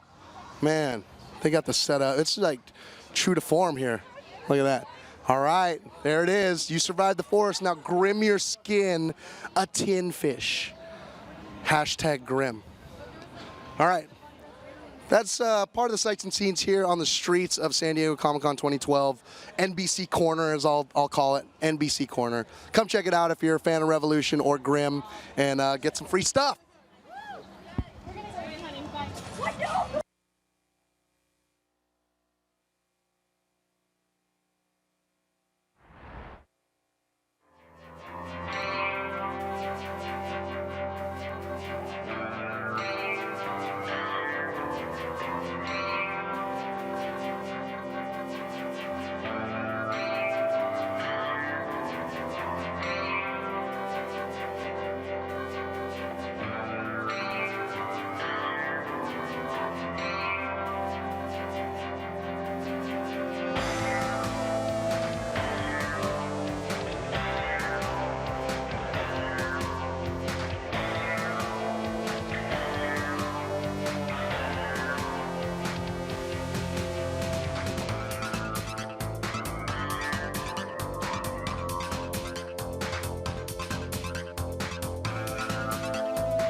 And after that small little break, we are back here on GameSpot's live stage show at Comic-Con 2012. The journey continues with Naruto Shippuden Ultimate Ninja Storm 3. Got it. All right. Yeah. I was memorizing the name of that game. That's right. We've got Jason and Andrew from Namco Bandai here to talk to us a bit about this game. Guys, what's going on with this one? So really exciting at Comic-Con to be here. We just actually announced the game here at the show. So, fans, basically are flocking into the convention center right now to check out the latest of the game, and we've it's kind of rare that we have a hands-on for the public this early. So fans are eating it up. All right, excellent. Now we're going to try to get the game going on this screen right here, but it looks like our monitor might not be entirely powered on, so we'll make sure that Andrew can see the game. It's all right. We actually designed a stealth mode in the game, and you can basically play in ninja mode. Yeah, entire darkness. Yeah. All right, excellent. So for the folks out there, I know that there are some diehard Naruto fans out there. Definitely are. But try to imagine a world in which there exist people who might not be familiar with Naruto. Can you explain this franchise to them, or the Ultimate Ninja Storm franchise specifically? Do you think you can take a quick high-level crack at it? Sure, yeah, I think so. It's a well, it's a story. It's based on a Japanese anime called Naruto, and now Naruto Shippuden, and it's about the story of a young ninja from the Hidden Leaf Village named Naruto. And he has a best friend named Sasuke, but Sasuke went off and decided that he wanted to get more powerful to take revenge by training under some unsavory characters. And so Naruto's goal now is to try to bring his friend Sasuke back to the side of good. All right, so we're in luck. right. We've got you a TV to play the game on. All right, You don't looks have to good. play it blindfolded. All right. Although we may have forced you to do that, just so you're aware. I could do it. I'd play the demo now. All right, so yeah, tell us what we're seeing here. All right, that's a button screen. Yes, for the demo, obviously, there's been a little bit of new mechanics introduced, so we wanted to, let the fans know. But one thing that we're actually right now, we're actually in the middle of a village here, fighting an extremely epic boss battle, and that's definitely something that our series, the Storm series, has had in the past. The fans really love the boss battles, but for Storm 3, we're going really over the top on the boss battles. Really huge. The environment is completely intertwined. In almost full 360 degrees from the boss fight. A lot going on. There's reinforcements kind of coming in right now, trying to take out the Nine Tails. Probably something that the average person is not going to know what I'm talking about, but that basically that big boss represents Nine Tails. Yep, it's a nine-tailed fox. All right, so just a reminder to the folks out there, if you've got any questions about this game in particular or any of the games that we're going to be featuring throughout the day, feel free to send those questions to us on Twitter. The username is GameSpot. Send those my way and I will read them live on the air. One of the things, fans watching right now as this is going, people who have really been playing the Naruto Storm series for a long time knows that the team, the CyberConnect 2, the development team that makes the game, is really, really, complete fans of the Naruto lore, and they really go out of their way to put all of the nice polishing touches, all the great things that the fans love. And this time around for Storm 3, I mean, the dev team is totally psyched to go even more up above the beyond of Call of Duty and really deliver a fantastic, most epic Naruto game ever. Now, how familiar do you need to be with the Naruto world and the fiction for this game? How much are you going to ease in folks who might not be familiar with the series? I mean, granted, there's a lot that has happened, right, yeah. Before this game takes place. But the great thing about this game, from a pick up and play standpoint, is that it's actually, at its roots, it's got fighting. Obviously, it's ninjas, but the mechanic and the gameplay is very casual. It's not. This is a franchise that has tons of characters, and if they all had like their own crazy button combinations like traditional fighting games, it'd be very, very tough for someone to just jump in. But this game, anyone can really pick up any character and start to get the feel. And obviously, we have a long story mode in the game. But one of the other big selling points is the two-player competitive and even the online modes. Okay. Yeah, and there'll also be some callbacks to the story of the previous games to catch you up to where the game starts right after Storm 2 ended. Okay, so we've got actually a number of questions from folks who are wondering, the Nine Tails, is that going to be a playable, controllable character in the game? Well, there's still we just announced the game, so right. yeah, we're still working out what's going to be actually available.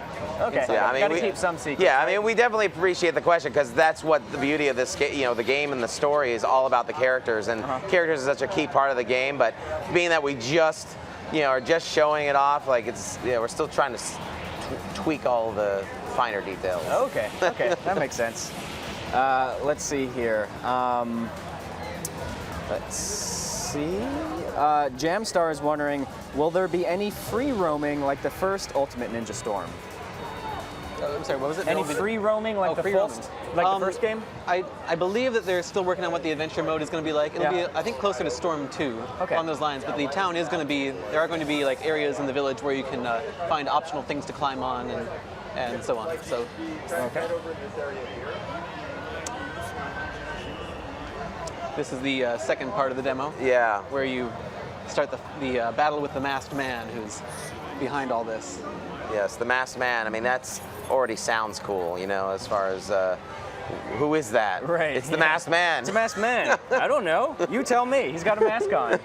Yeah. So this part of the demo is also great. And this is going to be obviously a very familiar for the Storm fans, but really kind of shows off the fighting mechanics that this series has been known for. But in this case, there is some new mechanics, some new awakening mechanics that are introduced in the game, and so far people at the show that I've talked to, really loving the game. So. All right. Yeah. So. A7 Mad continues to ask the same exact question. Will you show us how Naruto trains to control the nine-tailed fox? Please answer. You guys are not talking about how Naruto might control the nine-tailed fox. Yeah, it's still like up in the air exactly like what powers Naruto will have in this game. So. Okay. All right, so there you go, A7 Mad. You can stop asking that question now and cluttering up my Twitter feed. Although I do appreciate the enthusiasm, yes. And the persistence. The persistence, the nobility of that is not lost on me. Georgina Perez is asking, will the main story have the latest stuff from the manga or no? Well, it's going to be following more of the anime timeline. Okay. So a little bit.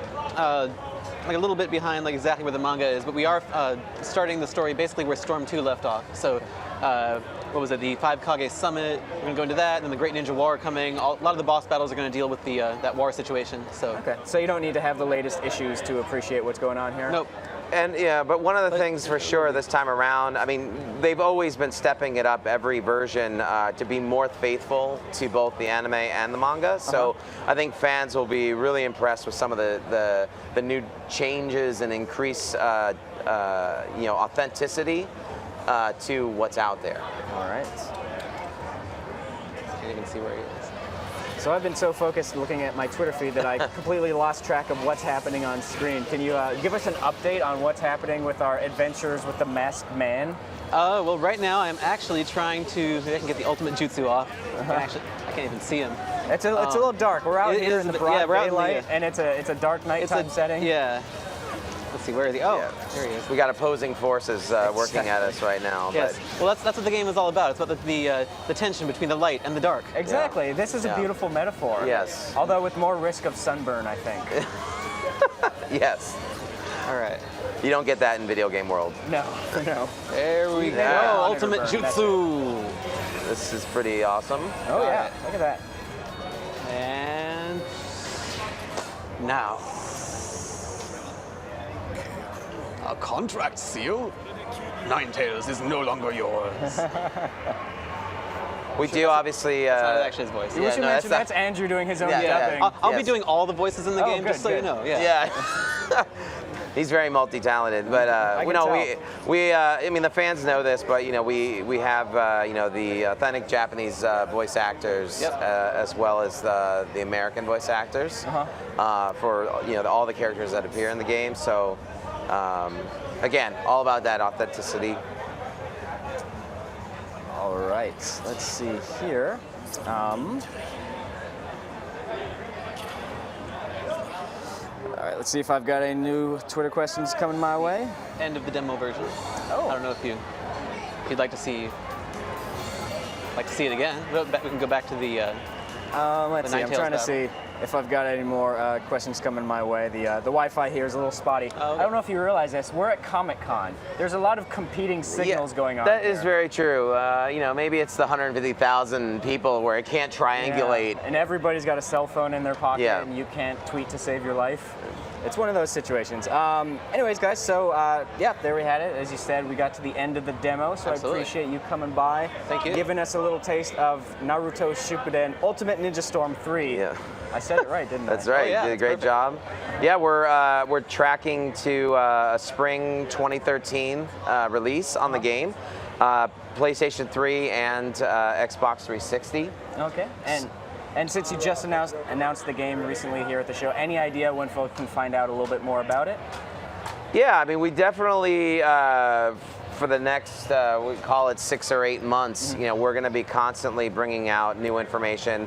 I mean, there's obviously some major events on the horizon, Sure. whether it be, you know, Gamescom or TGS or, you know, maybe even New York Comic Con. Who knows? So, you know, plenty of opportunities to kind of divulge some new information. And we definitely have a lot to that we've, you know, kind of have under wraps right now, but, you know, that we're going to sort of squeak out. All right. Sounds good. Well, thanks a lot Yeah. for swinging by. Yeah, appreciate Definitely it. appreciate it. Thanks so much. Good work playing. Thank you. All right, guys, so that was the latest on Naruto. Now it's over to the show floor to see what else is happening over in the chaos and insanity that is Comic-Con.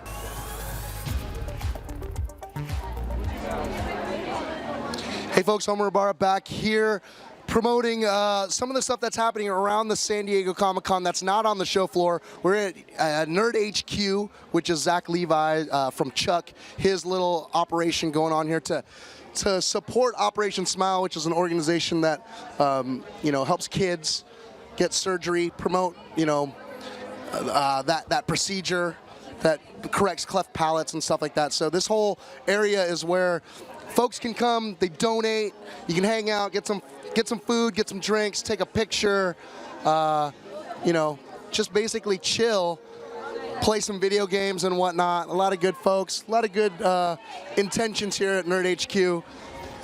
But at the same time, you know, taking advantage of all the cool video games at the show here. We got Tomb Raider. Folks can come hang out, play some Tomb Raider. We had that on the show copious times this week, so you know, if you actually want to come down and play, come down to Nerd HQ among other places. We got Overrun right here. Looks like they got like a PvP thing going on. Different classes. Let's see. Let's move on over. Excuse me, man. We got more video game playing up here. More, looks like it's more Tomb Raider. And you got charging stations in case you're running out of juice. You got some Facebook games, right? Is there Facebook? What's going on over here? Oh, it's Vizio. You guys showing off your new computers and whatnot?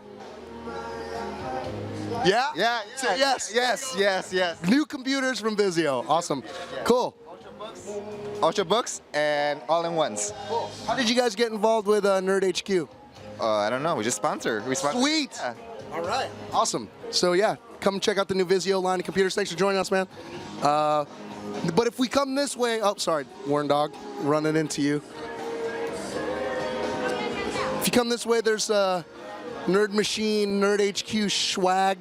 This is actually the only way this organization makes money is through their merchandise sales. So if you want to get a cool looking Nerd HQ hat, shirt, hoodie, Tomb Raider tee, Robo Nerdicorn shirt, you know, if that's your thing, if that's what you're into, you can come down here, buy a shirt, goes to the organization, but also make donations to Operation Smile. That's kind of the big push here.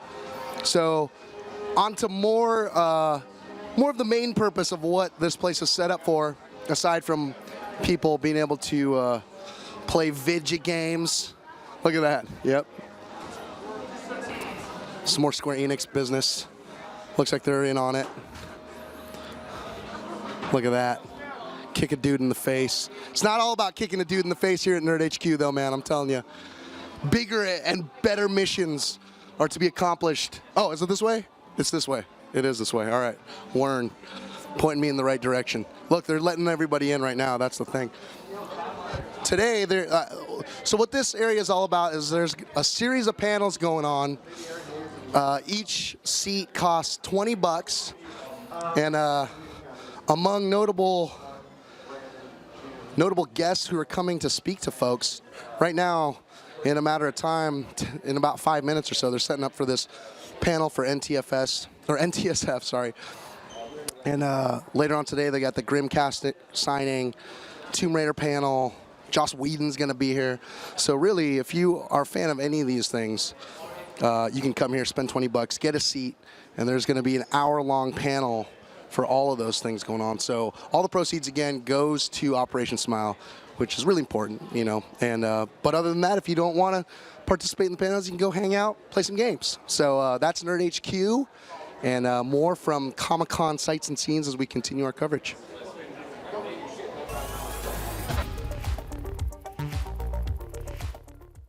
All right, folks, we are back on stage. Our friend Andrew from Namco Bandai was, I think, maybe eaten by a Ninetales or something, but we're back. That's right. We survived. Yeah, we're still here. So we're going to talk about a couple more Namco Bandai titles in the works. What's the first one that we're going to look at? Dragon Ball Z for Kinect, so kind of switch it to a whole different anime franchise, but definitely, you know, one of the best of all time. You know, almost 30 years in the making. But this is the first time we're actually bringing the Dragon Ball Z universe to Kinect, so it's exclusive for Xbox 360 Kinect. One of the great things about this, if you've been at E3 or, you know, even for fans who might have been at Anime Expo last week, is the fact that you really get to assume the role of these characters, and that's something that the fans, you know, they cherish these characters, but there's nothing more satisfying than, you know, pretending to be Goku and busting out a Kamehameha.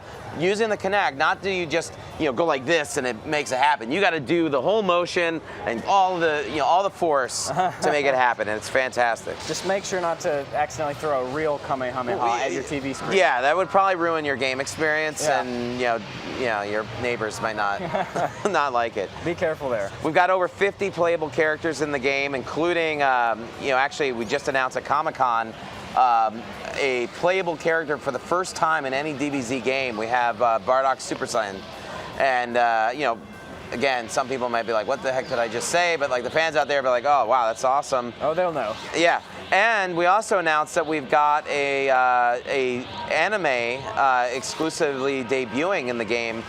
In the US for the first time, which is the episode of Bardock.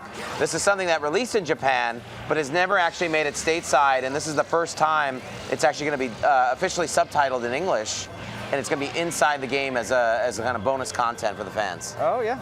Any idea how to unlock that? Or well, no. It's the beauty of it is right in the menu. It's just like literally go like, let's click X and watch an anime. You don't have to beat the entire game on insane difficulty mode and collect all the coins? Nope. It's meant to be enjoyed, and, you know, definitely wanted to bring that for the fans.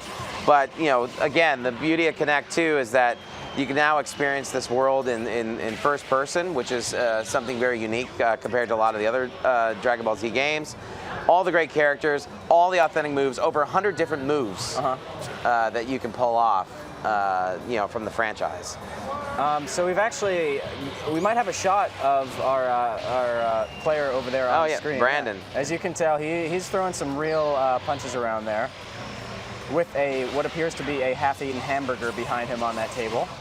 Hopefully he doesn't get distracted and go grab that hamburger. Well, when actually in the Dragon Ball Z universe, because the characters, you know, consume so much power, they actually do need to eat quite a bit. I know Goku gets very hungry. Yes. And when that family eats, they make a mess. Yes. So he may have to, you know, leech that burger before the game's done. You never know. It's warm out too, a little humid. I can see Brandon is trying to charge up. He's playing the character Piccolo right now. He's about to do, maybe, the special beam cannon. There it is. Bam! Oh, nice. And, you know, the effects of all the moves are, you know, again, completely authentic. He just did a whooping and won the round. All right, great. Let's see. So we've got some questions coming in from Twitter. Georgina Perez is wondering, will the Dragon Ball GT storyline be in this game? So this follows the entire Dragon Ball Z storyline. Okay, so it's a little earlier than GT. Yeah, so you can play the entire saga in this game in story mode. There's also a score attack mode, which is more of your, you know, kind of one-on-one quick battles with enemies, but you can definitely progress through the game through the entire storyline of Dragon Ball Z. All right. All right, let's see here.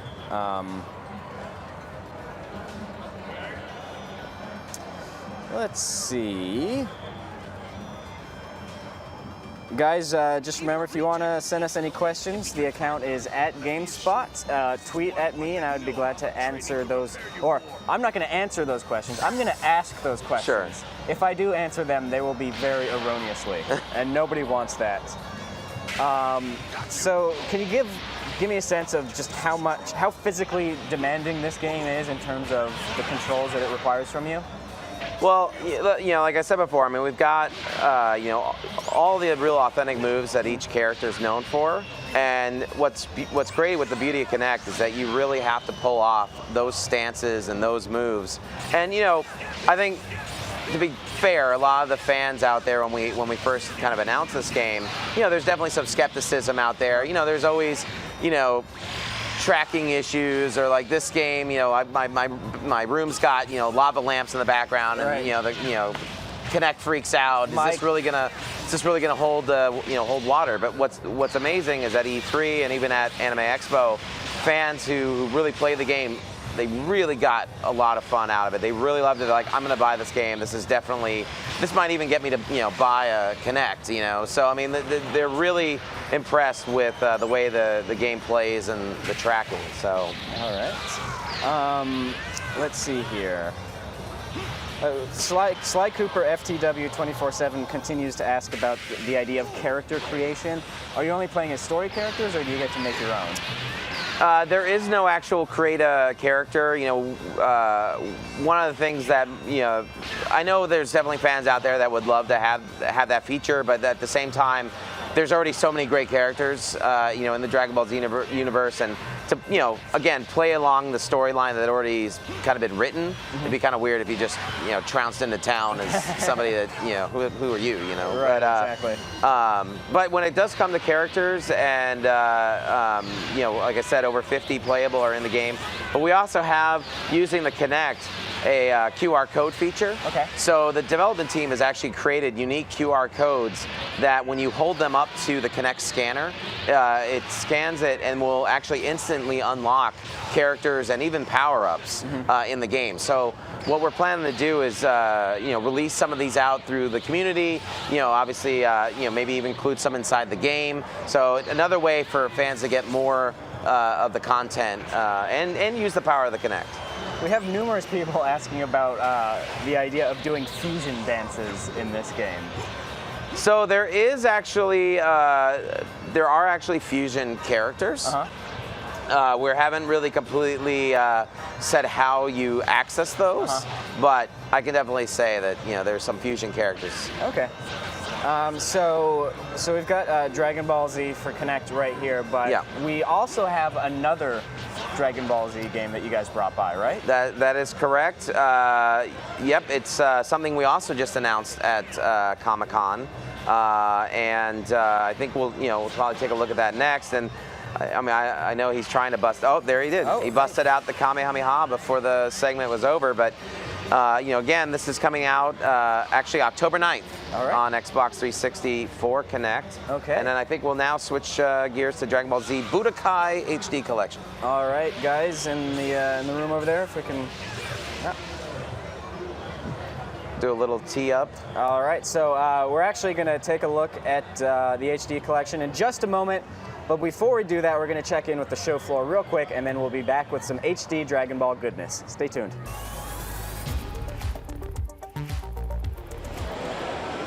All right, back here on the scene, San Diego Comic-Con 2012. We're at the Sony PlayStation booth, and as you can see, gaming all day. That's all they do. Well, that's not all they do, but this booth certainly, they got a plethora of games. Right here, they got the PSN lineup. We got Papo and Yo right here. Looks like definitely a lot more than I've seen previously. I wasn't at E3 this year, so I'm not too sure how this differs from the E3 demo, but looks like it's coming along quite nicely. Hey, what are you guys showing off at Comic-Con for Papo and Yo?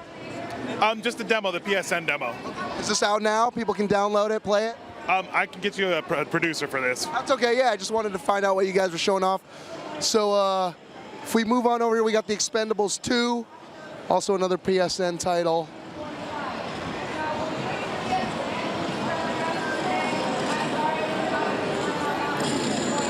How's the game so far, man? Pretty cool. It's all right, yeah. It's pretty good? Yeah. You're all concentrating? Sorry, man, I don't want to. Yeah, they're busy just killing stuff, so. All right. So there's the Expendables 2, the video game, Sly Stallone, Ivan Drago up in there. And then let's see what else they got going on over here. Let's see if we can get into the guts of the booth here. It's just crowded with folks.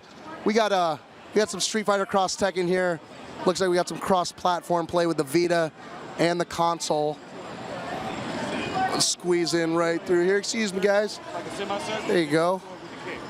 We got some Buzz. Got some Buzz World right here. Street Fighter Cross Tekken again right here.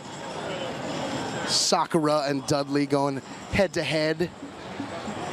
And then what do we got here? Oh, excuse us. Can you tell us a little bit about this title? This game is called Dyad, D-Y-A-D. It is a tunnel racing puzzle shooter game. Whoa. But unlike your traditional racing games, you don't have an accelerate button, you don't have a brake button. And so essentially it's like a racing game with no brake or gas, and it's a shooting game with no bullets. Whoa. There's 26 levels in this game. That's not including the trophy modes. Trophy modes are quite different than the actual game itself. And if you're one of those trophy hunters, there's also a platinum trophy for this game. Nice. This game was made over 4 years, mostly by one guy in a spare bedroom. He did mostly everything except the music. The music was done by his friend, David Kanaga. The developer of this game is Sean McGrath. Awesome. This game looks really crazy. This game will be available next Tuesday, July 17th, on the PlayStation Network. Awesome. That was great. Thank you. All right, and your name? My name's Queenie. Thanks, Queenie. Appreciate it. And again, what's the name of the game again? Dyad. Dyad. Go check out Dyad, July 17th. All right. That game's all sorts of trippy. We got Sports Champions 2 right here on the move. We got some boxing action going. Throw that uppercut. There you go. Break through the guard. There you go. Pacquiao style. Except you probably won't get robbed. You won't get robbed. All right. Anyways, we got PlayStation All-Stars Battle Royale right here. Nathan Drake. He's going at it. Pretty much similar to a familiar game created by a rival game company. But you know, hey, it's fun. Looks awesome. Okay, we got the whole Vita set up over here. Let's see if we can swing our way through. We got Sly Cooper, Thieves in Time. We got Retro City Rampage. We got Little Big Planet. We got Jet Set Radio. Yeah, baby. That's what it's all. Yeah, Guacamole. Man, bringing out all the goods. Bringing out Guacamole. Guacamole is delicious. I love guacamole. You know what I mean? What are you guys showing off? I mean, anything new? Well, we've pretty much got a lot of the stuff that's coming out this year. Nice. All right. That's all good. All right. So, yeah, Guacamole. What else we got here? Gravity Rush and Ragnarok Odyssey. Nice. Okay, so continuing on, we got Sly Cooper, Thieves in Time here. What are you guys showing off at the con here? Sly Cooper 4. Nice. And is this new material since E3? Completely. This is similar to the E3 demo, the same 2 levels. Nice. All right, let's check that out.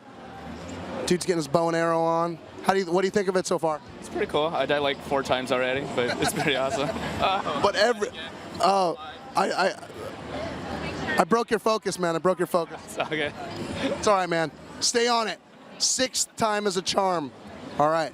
So let's move through the oasis that is the Sony PlayStation booth. We got little Big Planet carts going on here. Karting. Look at this guy going at it. Get him. Nice. Nice move. Grab it. Nice. Oh, a little flip. You must be a pro. You must have played some kart in your time, yeah? Oh, I didn't even know you were there. It's all right. And I died. You're so focused, though. I know. Dude, I died. But yeah, I'm a Little Big Planet fan. Yeah, does it translate well, you know, the platforming to the kart racing? Yeah, it's interesting how they approach it, and especially with the customization, I'm excited about that. I'm just jacking up your whole game. I know, dude, I'm dying all over the place. All right, I'm gonna leave you alone. Continue to blast away. All right. Look at this. Little Big Planet karting. Sack Boys at war. And then, yeah, we'll end right here. PlayStation All-Stars Battle Royale. Kratos, Nathan Drake, Patapon going at it. Or Parappa the Rappa, sorry. Dang. We got Sweet Tooth, Sly Cooper, Big Daddy. All right. If you want to come play some PlayStation, get up in here, Sony PlayStation booth, Comic-Con show floor, San Diego 2012. Our coverage continues.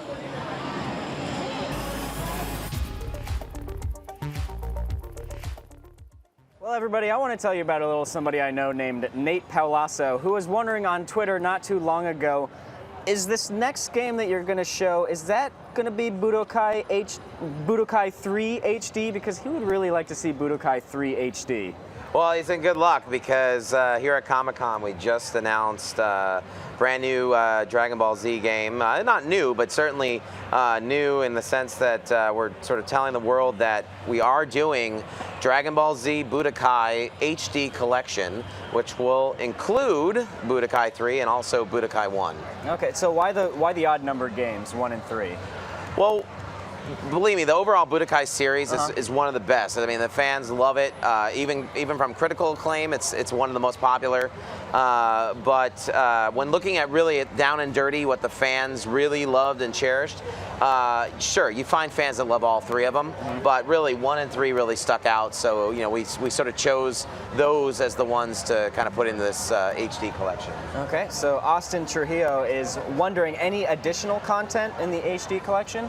So we've really tried to take a great approach of you know, delivering the games as they were, you know, originally designed. Obviously, high definition and enhanced. We do have full achievement and trophy support in both games.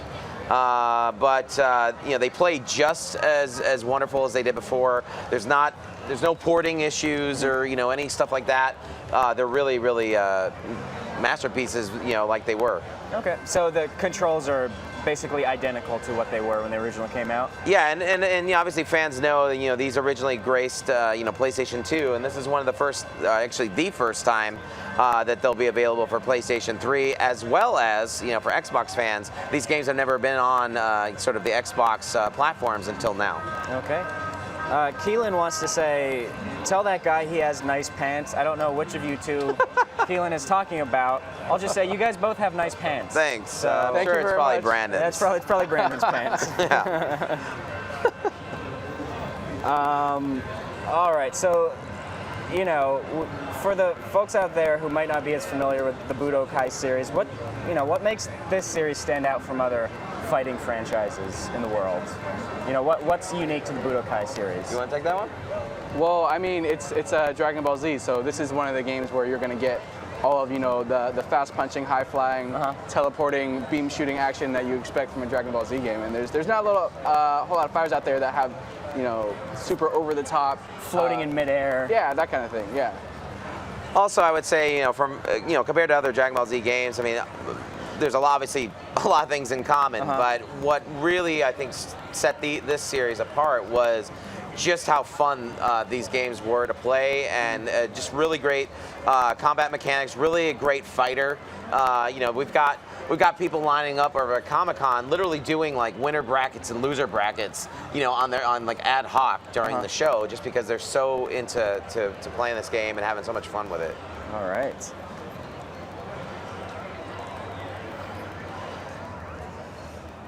Okay, let's see. What else do we have here on Twitter? Double KO. Embarrassing. Yeah. We got to run that one back. Rewind the tape. Yeah, it's hard to practice that on a stage environment, so kudos to Brandon. Let's see. All right, tough question here. Any plans on bringing the Budokai HD Collection to the Vita? It would be a great platform to have it on, says Jamstar.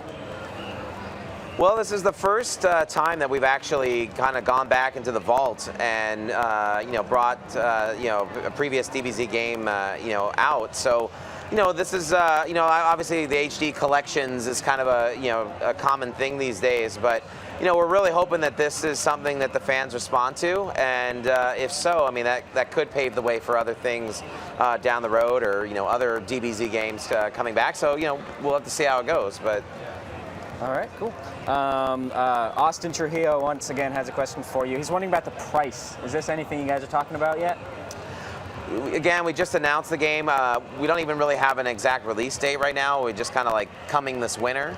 But as far as price point goes, one thing I could say is we're not treating this as a brand new game, that just came out and at a brand new game price. So draw your conclusions from that. But we haven't set the exact price yet. Okay. Let's see. The Foxcox is asking, is this game playable on the show floor or for people who are at Comic-Con? Yep, we actually have one station over in the FUNimation booth. So if you've been coming over to the Namco Bandai booth, we've got some other titles over there. But FUNimation is our partner for the Dragon Ball Z universe in the U.S. So they were kind enough to let us borrow some of their space. So just come on by, and happy to let you play it. All right. And how are people's skills with Budokai these days? Does it seem like people are still just as good as ever, or are people a little rusty? Brandon? The people I've seen a lot of people who are really excited to see the game come back in HD, and I've definitely seen people who are very familiar. Remember the gameplay from a couple years back in the originals, and I've definitely seen guys do some pretty cool stuff. Yeah. So you're telling me that you've been whooped over there at the booth a couple times, is what you're hinting at? Most of the time I like to let the fans play as much as possible. Yeah. I don't want to school anyone or make them cry or anything. Well, like today, for example, a guy was telling me that he grew up playing these games, absolutely loved them, but his PlayStation 3 that he has, it was one of the newer models, so he couldn't actually have the backwards compatibility. So he's thrilled that these are coming onto PS3 because otherwise dust off the old PS2 if he still has it, and find the game if it's still available to play it. So he's totally stoked, and I'd imagine Xbox fans are thrilled too, just because these games never really came out for those platforms. So. All right, great, sounds good. So guys, thanks a lot for swinging by, showing us what's happened in the world of Dragon Ball as well as Naruto. Actually, sorry, I'm getting a little word in my microphone from my director. Ryan, could you say that again? Oh, apparently the public demands more Dragon Ball. I apologize. I know that you guys are busy and you probably need to get back to the booth, but we're going to trap you here for another couple minutes. I hope that's cool. That's fine. All right, so we've got another match going here. Krillin just got knocked in the head. Poor little guy. But as you can see, the game moves very fast-paced. I mean, this is like, in homage to other, major fighting games. I mean, this is what fans really love about it. Is like Dragon Ball Z is all about being the most powerful fighter, and here you've got a great fighting game.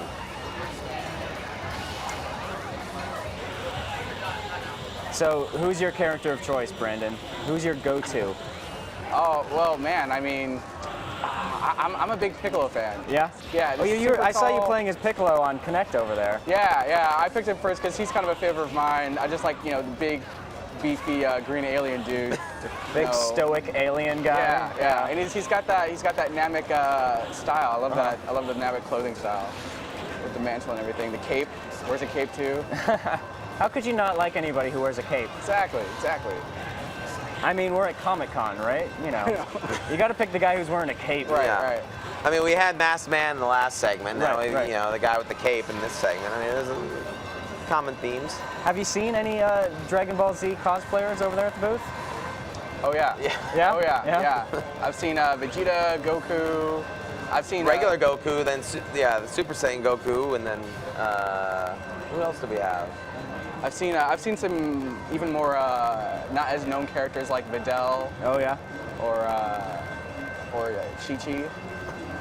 All right, let's. Why don't we get one more match going here? Any character suggestions that we have unlocked on this build? Let me see the character screen. All right. Well, of course, we don't have everyone unlocked for the demo build, but we've got Nappa and Raditz. There's some classic villains there. Yamcha, Tien, Piccolo, of course, Krillin, Kid Gohan, and everyone's favorite. I think we need to do Goku versus Gohan for the full father versus son battle. Father versus son battle. Let's do it.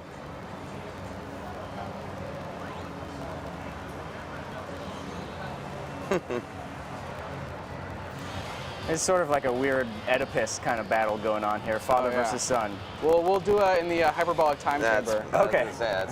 Just like they train there in the series. Yeah.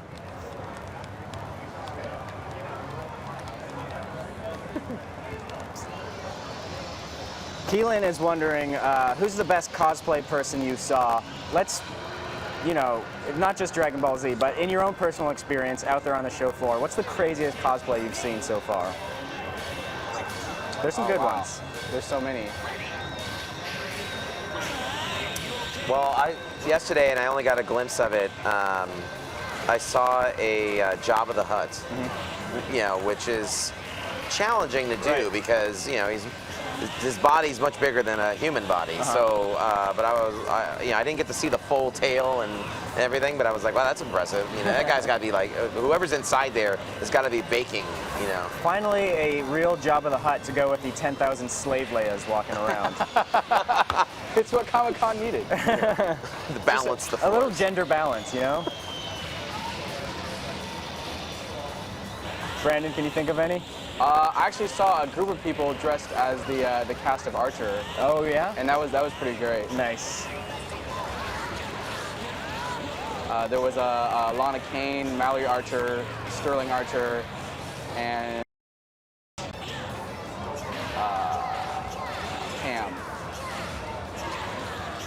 Saw a good Stay Puft Marshmallow Man too. Oh yeah? Yeah, giant size, like. That seems like maybe not the wisest choice for this weather, You get a little warm in there. Although if you stick to the air-conditioned convention center, you're probably fine.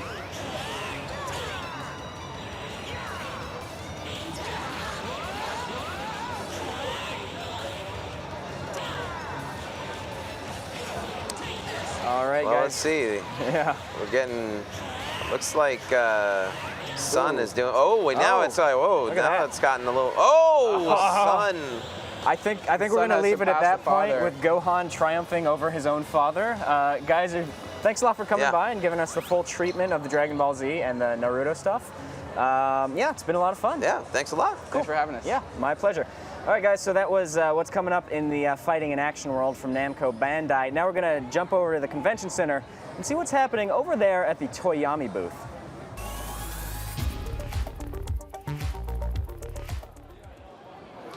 All right, so here we are at the Toyami booth. As you can see, their big item on sale right now is the DC Skelanimals crossover set. They got this big display here, but all the merch is in this little cabinet right here, and they got like the they got all the items everybody wants to buy from this booth. They got this is pretty sick right here though. The Dark Knight exclusive plush, 30 bones.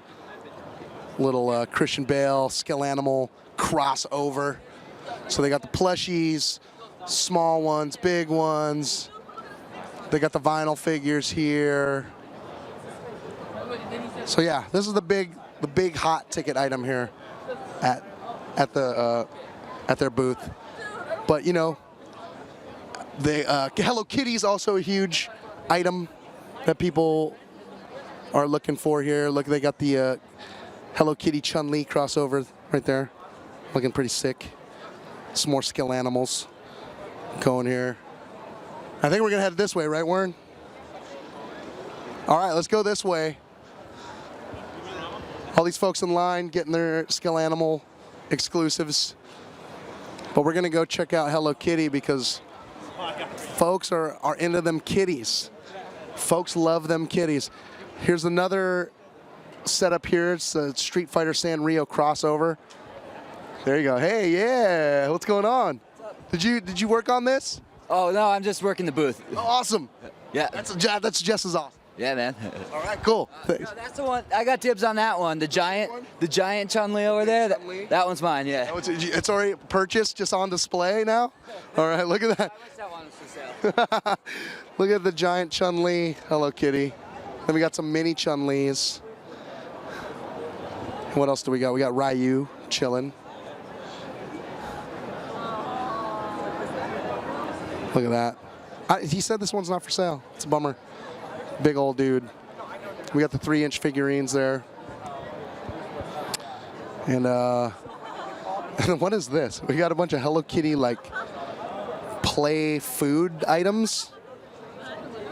Are those erasers? I don't know. Yep. Hello Kitties need to eat too, son. So over here we've got some of their other items. The Can Mans. They got some Can Mans. Those are pretty cool. Promoting graffiti. Look at that. The one item though, or the two items actually, I want to show you guys, which are pretty sick. Definitely more high-end. Well, I'll show you this too. Naruto. They got a bunch of Narutos in the house.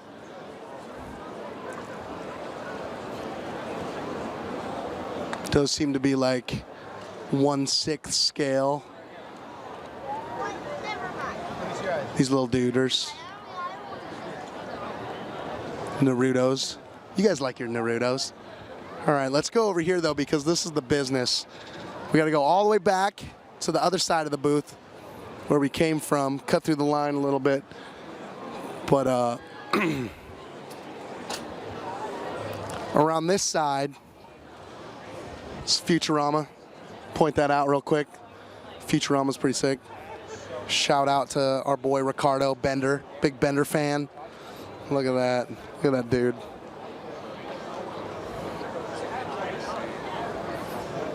Look at his hats. Bender hat. The Bender hat's sick. All right. Nibbler and Bender together on your head. This is the thing that I wanted to show you guys, because this is pretty sick. This is the creature from the Black Lagoon. This is definitely the more high-end items of the booth. I don't think they have a price tag on that thing, but as you can see, as the card says, it's a 1/3 scale cinemaquette. Authentic detailing as seen in the classic film. Sculpted by special effects artist Steve Wong. Look at that guy. And then right next to him is our good friend Darth Vader. Throwing that fist in the air. Force choking a fool. And apparently if you remove the head, it's got a silicon version of his face when he's all jacked up. But yeah, there he is, Darth Vader, in full glory, 1/3 scale glory, the LED light up saber. All right, that's Toyami. More from the show floor as we continue.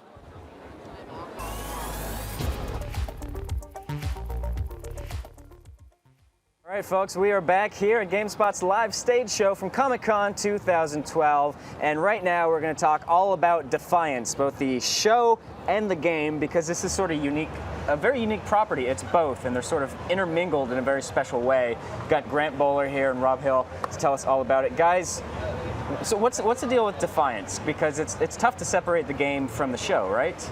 Yeah, that's really kind of the point, right? Yeah, that's kind of the whole thing we're going after. And we were just laughing over on the side because we're hoping it works. Nobody's ever done it before, and we're creating a fusion, if you like, of two media that's never happened. At this point, I think we're under enormous scrutiny from both industries, you know, because if it can happen, it creates a third media, a whole new genre of viewing and gaming. So Fingers crossed, mate. Right. Yeah, and the way we were able to do this is we started from day one knowing that we were going to be doing this thing. We had to be a TV show, we had to be a game, and we got together with Sci-Fi and said, well, what do you guys need to make a good show? And they asked us what we need to make a good game and really figure out how each other works.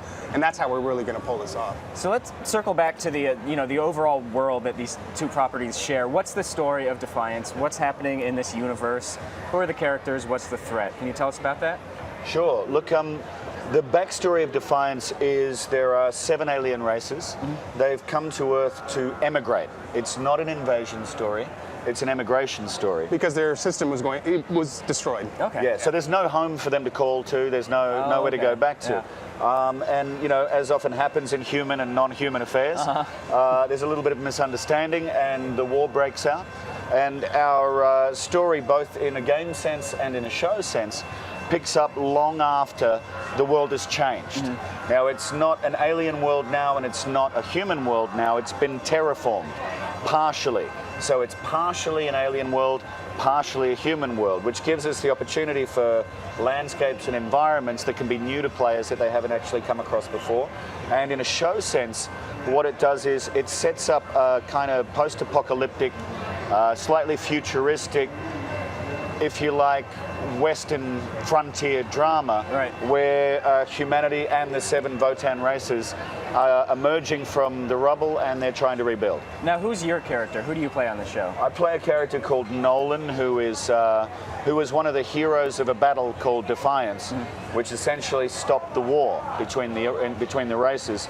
But in the intervening years, he's become a bit of a scavenger and a ne'er-do-well. So Nolan and his offsider Arissa, at the beginning of the game, turn up scavenging and trying to make the big score. And you as player will meet them as you enter the portal of the game. Once that's done with, your experience with them, what happens is basically they take off. And then in about the time it takes for Nolan and Arissa to get from San Francisco, which is the world of the game, to St. Louis, which is the world of the show, the show then launches. So the game launches ahead of the show. Okay. The player can enter through the portal of the game, and then we pick up the portal of the show, approximately how long in game time it's going to take these two to get from one place to another. Interesting. Yeah. Okay. So, Rob, we are GameSpot.com, so I'm sure plenty of people out there watching are wondering about the game aspect of this. What can you tell us about Defiance the game? Well, it's a third-person shooter on a mass scale. So it's essentially an MMO with true third-person mechanics, and it takes place in a large world, so you're playing with thousands of other players simultaneously. It's also a persistent world, so typically these multiplayer games, when you leave or log out, the game ends. That doesn't happen in our case. When you log out, the world just keeps going on without you. Things will change without you, and you'll come back in whenever you want, and you'll see entirely new things. And it's also a really social game. So, MMOs have all these social tools such as, leaderboards, chat, friends lists, guilds, we call them clans. So we're emulating that kind of large social experience with a true third-person shooter. Okay, so just a reminder to the folks out there, if you have any questions about Defiance, feel free to send those to me on Twitter. The account is GameSpot. I'll do my best to get those questions answered live on the air. You guys have quite a big presence here. I know our workstation is over there at the Hard Rock. Have you seen him 10 stories tall over there in the Marriott? Yeah, I saw him, and you've got the rebranded restaurant right over there. Yeah. What are the biggest sort of questions that you're getting from people about Defiance? Because, it's a game that's probably in a lot of people's minds right now. Yeah, I mean, a lot of what we get, which we just got over there, is how they're going to interact. Yeah. And a lot of it is that the game and the show are going to evolve over the first season. So as things change in the show, they will also change in the game. Major things that happen, we talked about last night about a thing called Razor Rain, which the players will activate in the game, and that will make its way to the show and affect the show. Those are some of the bigger questions that we've been getting. So we're actually, we've got some footage right here on the screen, right, Rob? Yep, and this will show you, it's a true third-person shooter. When you put your reticle over something and you press your button, you shoot it. There's no tab targeting like typical MMOs or just simple 1, 2, 3, 4 pressing. It's a real shooter. Okay.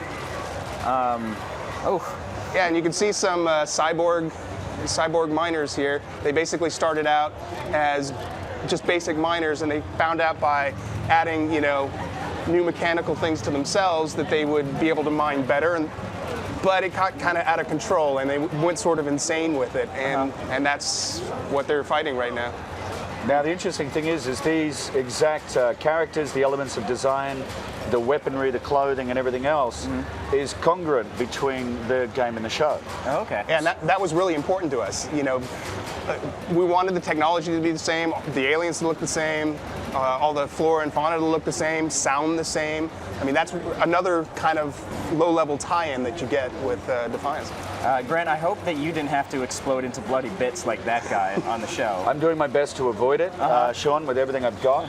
But you know, in the pilot, I actually come across my character comes across a race of biomen, and these are kind of sort of similar to the cyborg miners in the sense that they're genetically and mechanically engineered human beings that have been bred for war, and the character kind of comes up against one in a combat situation, and these dudes are really hard to fight. Yeah. Now, in an acting sense, I spent 15 hours fighting this bioman, and I've got to tell you, at the end of the day, I slept like a baby. The guy was huge. He was massive. Nice. So we saw a lot of combat, a lot of action in that footage there. Rob, can you give us a sense of how story and narration is delivered in this game? Yeah, because we're tied in with the television show, we obviously wanted to tell a really compelling narrative. So as you enter the game, you start a storyline, and you'll meet several characters that will continue with you throughout the storyline until the storyline ends. Now we have a bunch of obviously side characters and side missions to kind of fill that in, but we also use cinematics, very dramatic cinematics, which you motion captured for, to really kind of drive a compelling story. Okay. So how frequently is this game going to be updated? What are the dynamics of this game Oh, it's that will constant. be changing on the fly? It's an MMO. We're constantly working on it, even after it launches. We'll keep our full team working on new content, new features, well after launch. And also, you know, we're going to have, and this is something new for the gamers, you know, the television show will evolve, the storyline of the TV show, which it will cross back over. So as things change in the show, environmentally or, you know, characters coming and going, they will move back to the game, and events in the game, major climactic environmental or, you know, clan events in the game will cut across to the show and impact that. So we've got an extra strand, if you like, of story development that's happening both ways. Okay. I can imagine you paying close attention to see which side is winning. Like, are the guys with the big, ugly enemy aliens winning? I want to know what I'm going to be up against. To fight on the show. Exactly. I mean, what the gamer does and who they throw at me, I've got to now deal with in real terms, you know, in time and space in the show. So, yeah, all the gamers out there, be really kind. Don't send me the really gnarly stuff. It hurts. And that's the really exciting part for us is, you know, we want you to be in a world in the game, and so we build all these crazy things, and then to see it in person, like when I went to the set, it's a town, it's a real town that's based off of a lot of architecture that we also use. It was really exciting to get there and see that in real life. And the design of the game itself is incredibly elegant, because what you've got is a major television studio and a major game company having a conversation about design for 4 years. So the backstory, the world, the characterization, the design of, you know, the weaponry, the clothing, like I say, the environments, the architecture. This has been going on not only in one corporation, in one set of minds, but across two groups for 4 years. It's a level of development I don't think people have seen before either. And Rob, Tryon is a studio with a bit of history in the MMO space, right? Exactly. Yeah, with Rift. Yeah, right, Rift launched last year. So what sort of expertise and experience does that give you leading into another MMO like this? Well, it gives us a lot of experience in just obviously how these things work and what the players are interested in and how the back end stuff works and billing and all that stuff that a lot of companies try and solve who've never done it before and don't always succeed. We've got people from EverQuest, from World of Warcraft, from Turbine, from all sorts of studios that have built these things over and over. All right, we've got a question from Twitter here. Jay is wondering, is this a free-to-play game or is it subscription-based? We haven't announced the business model, but it's safe to say that Tryon is pretty agnostic about the model. They're not tied to just subscription or tied to free-to-play, because if you see End of Nations coming out free-to-play, Rift is a subscription model, so our focus is on really what's best for the game. Okay. And we had another question from UEH19 is wondering about platforms. Is this a PC exclusive? No, we're developing it on PC, Xbox 360, and PS3, and they're going to launch simultaneously. Okay. Now, you talked about updating this game frequently. that's tough to do on consoles. How are you guys doing that? Actually, it's not anymore. Yeah. They have special MMO rules that allow us to control when we generate content and when we change our databases and things like that. The one thing that we can't change without their approval is the executable, but we can do a ton of stuff without having to go through that certification process that most games have to go through. That takes the time. Right, exactly. Grant, how much of an expert at video games and third-person shooters now have you become? Are you going to maybe go the pro gamer route after this whole acting thing? Well, you know, it's interesting that as an actor you spend, and we were talking about this earlier too, Rob and I, you know, you spend a lot of time in a trailer. Yeah. And I've got a TV screen in my trailer, and I've also got a console in my trailer. So I'm very guilty of having been compulsively gaming for years. I mean, Rob and I have been talking about, you know, our favorite games before we came on, which has added another level of excitement for me, you know, in getting involved in this thing. The only thing, you know, I absolutely demanded when this whole process started was that I have an avatar with every weapon when the game launches. That's all I care about. Makes sense. So, yeah, I just want to blast you out there. So I didn't see that in the contract. But no, it's in really fine print, mate. Okay. It's written in an alien language, so you guys can tell. Only certain lawyers know how to decipher it. All right, guys, anything else you want to mention about Defiance before we let you go? Coming out April 2013, the game and the show and for us, all 3 platforms.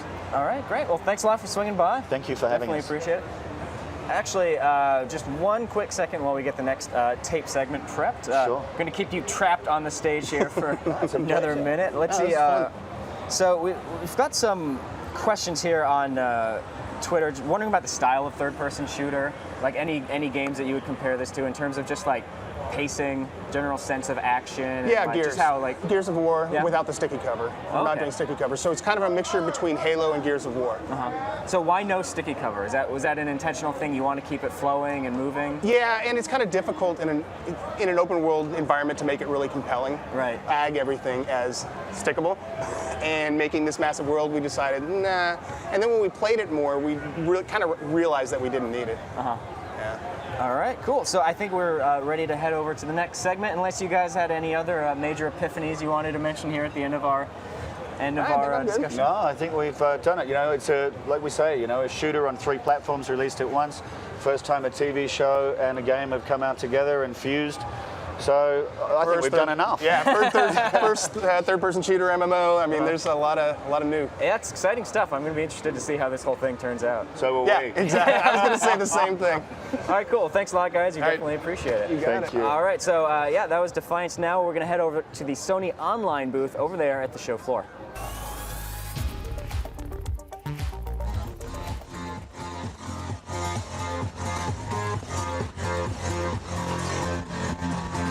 Oh, sorry guys. Hey, Homer here at the SOE booth, getting my gig on. We got some DJs here. We got some computers. We got all sorts of crazy head technology at the SOE booth here. Let's just get right into it here. We got PlayStation DC Universe Online, free to play your way. That dude got knocked out. There's nobody playing right now. So let's talk to somebody who's playing. Let's check it out. Looks like somebody's playing over there. Let's go see what's up.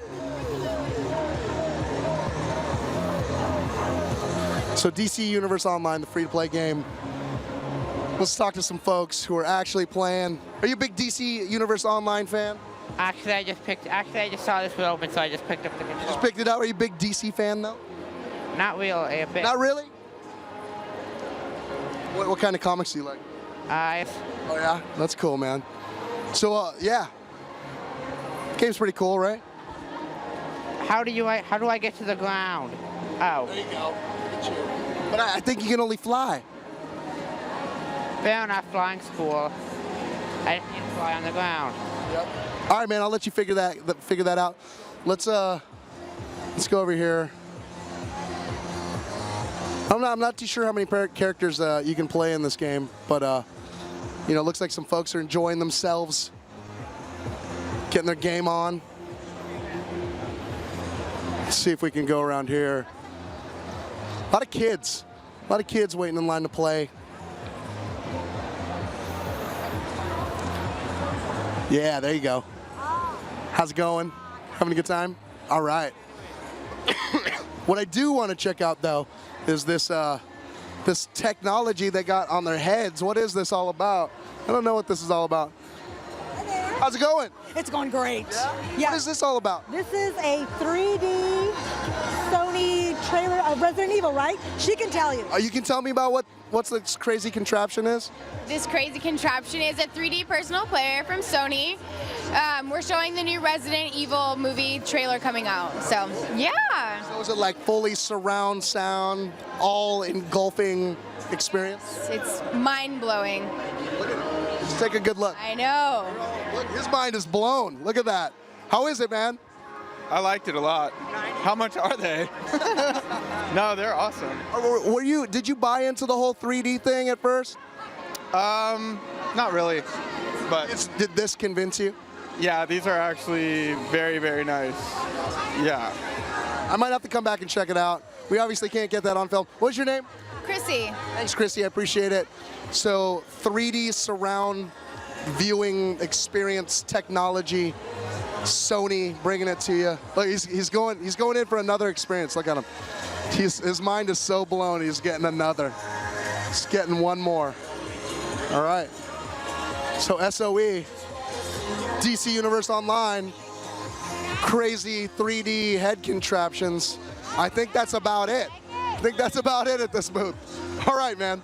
Sony's experience here at Comic-Con comes to a conclusion. We'll see you. We'll see you at the next check-in.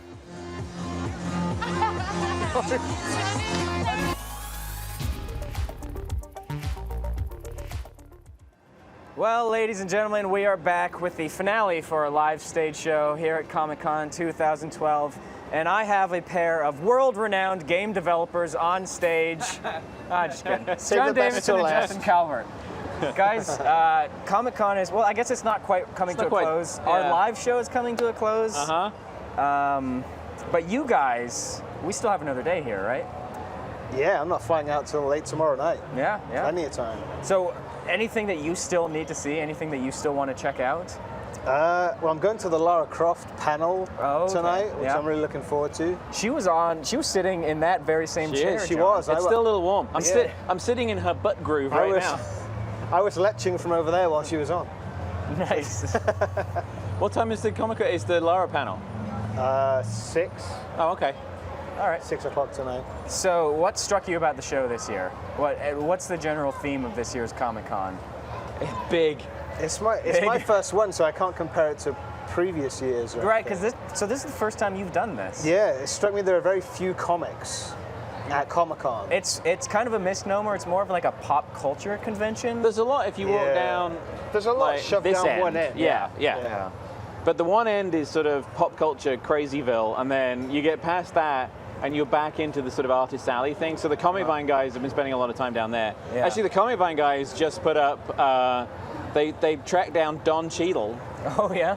And they got like 5-minute chat with him about Iron Man 3. So that's going up in like the next 10-15 minutes. So Sarah ran into him and like they got a cool interview with him. So there's a lot of Iron Man 3 stuff if you've been in there. But then you get down to the Artist Alley thing. And then I can't remember which end it is. One end, there's all the Batmobiles. So Rob and Rich on the live cam tour are going to go check out the Batmobiles later on. My favorite thing about Comic-Con are the random celebrity encounters. I literally bumped into Orlando Jones earlier on. Really? Yeah, like boom. How'd that go? I mean, he was very nice. Very nice guy. I ran into one of my favorite shows of all time is The Wire, and I ran into a guy who played a character named Bubs on The Wire. Yeah. Except it was in the bathroom. No way. Oh, that's always awkward. And how do you tell a man peeing? I love that one time you pretended to be a heroin addict on television. That's awkward. That's tough to do, right? But you did it anyway. No, I did not. So last year we had a moment like that with Peter Dinklage, which was also a bathroom moment. And it's just not the done thing. Those are. You can't speak to a man when he has that in his hand. No. Very true. So, video games at Comic-Con 2012. Yeah. Was there a big story? All right, story so this year? like 10, 15, I don't know, like half an hour ago, Deadpool. Oh, right, yeah. Deadpool. That's sort of like the one real big news story in video games. And that's High Moon is doing High Moon Studios, yeah. So the trailer is up on the site like right now. It just hit. It's got like that kind of sarcastic, snarky style down pretty much pat. They're really laying it on thick. Doing the voice? He is, yeah. He is? Okay. I mean that makes sense. Snarky and sarcastic. I mean, he was in the other Deadpool stuff as Deadpool. So okay. Yeah, I mean they're pushing it pretty hard, and they're it looks like it's going to be very M-rated. Really? Yeah. Interesting. There's lots of shooting people's heads off and cutting people's heads off and talking about boobs. I'm not much of a Deadpool expert. I didn't realize that he got into that sort of territory. He does, yeah. He does? Okay. Well, maybe I should go back and read some Deadpool. You should. Yeah. Have you guys been to any panels this year? We went to the Beyond one together. We went to Beyond. That was pretty good. They didn't show a lot of new stuff. The power went out during that panel, which was a little unfortunate. The power went out. I got to say, I don't know if it's like this every year. I've seen more technical issues in panels than I ever would have imagined. We were going to post the panel in its entirety, and it was pretty quiet the whole time. And then the power went out completely. And then, so Sully, our cameraman, was like trying to get like a directional mic so we could pick up something. But they touched on some stuff, some themes that they let slip a couple of things that they weren't supposed to. Yeah, there's a submarine. There's a submarine. Nice. There's a theme of jealousy running through the thing, which they talked about a little bit. Hardison plays a character who raises Ellen Page's character, right? That was. And I'd not realized that slip. Yeah, that the game actually deals with Jodie, her character, from when she's 8 until she's 20. Well, it was like 15 years, or 23. So there's like a whole sort of like as she's growing up. It's a coming of age story, right? Almost. Yeah. And then there's whatever the other soul is. Kind of protecting her, because I'd not seen as much as you had, and I thought that the sort of wobbly cup thing was her, but it's not. It's the other thing that's with her. That is a very David Cage game. Yeah, it is. It is perhaps the most David Cageist game of all time. Yes. I went to the Last of Us panel where they had that new trailer, which we have up on the site, so you probably already watched it. I haven't seen it yet because I've been here. What's the dude's name? You should totally watch it. It's, Bill, Bob, Bruce? Bill. I think it's Bill. But he's played by, I'm going to get his W. Earl. Oh, the dude from not Tombstone. From Watchmen. No? That's. I'm thinking. Jeez, blanking. The really cool, very sweary. Had Al Swearingen in it. The Wild West show, HBO. Oh, sorry. Deadwood. I wanted to say Deadpool. Wow, it's been a long week. As you can tell, we are plugged into the cultural zeitgeist. Yeah, look at pop culture experts here. Yeah. The cowboy show with the swearing. He played a cowboy. That's the role I know him for. Right. But yeah, so he plays a character called Bill, who evidently is like an old friend of Joel's or an old acquaintance of Joel's, and yeah, it's a great trailer. It's only a few minutes long, but it's. The little girl swears. She swears a lot. She knows how to handle herself with a crowbar. She does. Make no mistake. Nice. So what's your single favorite thing about Comic-Con this year? Do you have one? This year? Yeah. Besides this riveting conversation. Well, this conversation, obviously, Sean. Yeah. My wife will be very proud that I didn't spend a fortune on stuff that she would have like ridiculed. Okay, that's good. I was gonna. I really like. I don't have any, but I really like. Every time I come to a Comic-Con, I want to buy like animation cells from shows that I really like. Those can get. And they can get expensive. Yeah. But I mean, there's still a day. I could still go back and I don't know. Yeah. I did buy one. Oh, you did? I bought one from He-Man. Oh, yeah? It has He-Man and Skeletor in it. Care to admit how pricey that one was? Actually, no, it wasn't that bad. Yeah? $45. Oh, that's not bad. It's nothing, right? Oh, shit. But the stuff I was going to buy was a lot more than that. Yeah, it was a lot more than that. Somebody, one of my friends on Twitter posted a $5,000 Donald Duck animation cell. Wow. Yeah. And not one that he bought, one that he was just coveting. And that stuff is just sort of buried in. I think that's the magic thing about comic. I mean, you got like the big showy booths and like there's like massive like Weta has a booth with like the creatures from The Hobbit and stuff. Yeah. But then you go into these things that are basically like little tents that are clipped up, and you go inside and there's a signed sketch by Walt Disney. Yeah. That's like 20 grand, and it's just like hung up on like a metal pole. Yeah. In fact, the other thing I bought was it's just like a kind of Golden Age Batman poster that's signed by Bob Kane. Yeah. And the guy who sold it to me showed me that a sketch that he had just come into possession of And I guess it's not on a napkin, but it might as well be. It's like a super rough drawing of Batman. Yeah. And it just says like, Bat's wishes, Bob, or something. So it's obviously something he just did for a friend. Wow. And now it's framed, and this guy just came into possession of it. And nice. Isn't selling it yet. What you got there? Speaking of signed comic memorabilia, this is something that we teased at the beginning of the show. It's an Alex Ross sketchbook here at Comic-Con 2012. It's got the signature on it as well. I want to reward one of our Twitter followers. Georgina Perez was supplying us with great questions all throughout the day. Nice. So Georgina, this is from you. We'll direct message you on Twitter, give you contact information so you can send us your address, and we'll send this one to you. You made Sean's life a lot easier, Georgina. Trust me, you made my job much easier than you could ever know. Because there's nothing worse than saying, all right, we're going to take live questions from Twitter now, and then, like, complete silence. Yeah, and then all the questions are, does it have DLC? Does it have DLC? Is it multiplayer? How long's the game? That's about 85% of the questions. Will there be a Last of Us 2? Tell us about the third game. It's a trilogy, right? Those are fun. So what other games we see? So I mean, I think the one thing about Comic-Con that's fairly unique is that, yeah, I mean, like Injustice has been huge, but it's all, I mean, like, we did a show like this from E3, and it's all about getting new information out to people. It's about the people that are actually here predominantly, and it's about putting things in their hands. So like, we have Tomb Raider and Sleeping Dogs and Hitman, like in our base station thing right here, where people are coming in and playing stuff. But out on the floor, I mean, you should see the lines around all the video game stuff. Yeah, like, I was over at the Sony booth earlier on, and people were like falling over each other to play PlayStation All Stars, whatever it's called, Battle Royale. Halo 4's playable. Halo 4's playable. That's true. PlayStation All Stars does have Parappa the Rapper in it. So It does. That's plenty of reason. And I love the mix of scenes. Like there's the Patapon level. He's in the God of War stage. In the God of War stage. Yeah. And then you've got Sly Cooper and a Big Daddy fighting each other. Yeah. So when you see those sort of mixes of scenes, it is really cool. But people are like really, really excited to get their hands on that one. I mean, it's fan service, right? Yeah. It's a mascot beat 'em up. It's something that and people it get excited fits for. with this event really, really well. Yeah, that's sort of the whole point. We kind of take certain things for granted, like, oh, that's an E3 build. But for these people, it's the first time they get to play it. Absolutely, yeah. All right, guys. Well, thanks a lot for joining us on stage here and adding a little bit of context to the Comic-Con experience.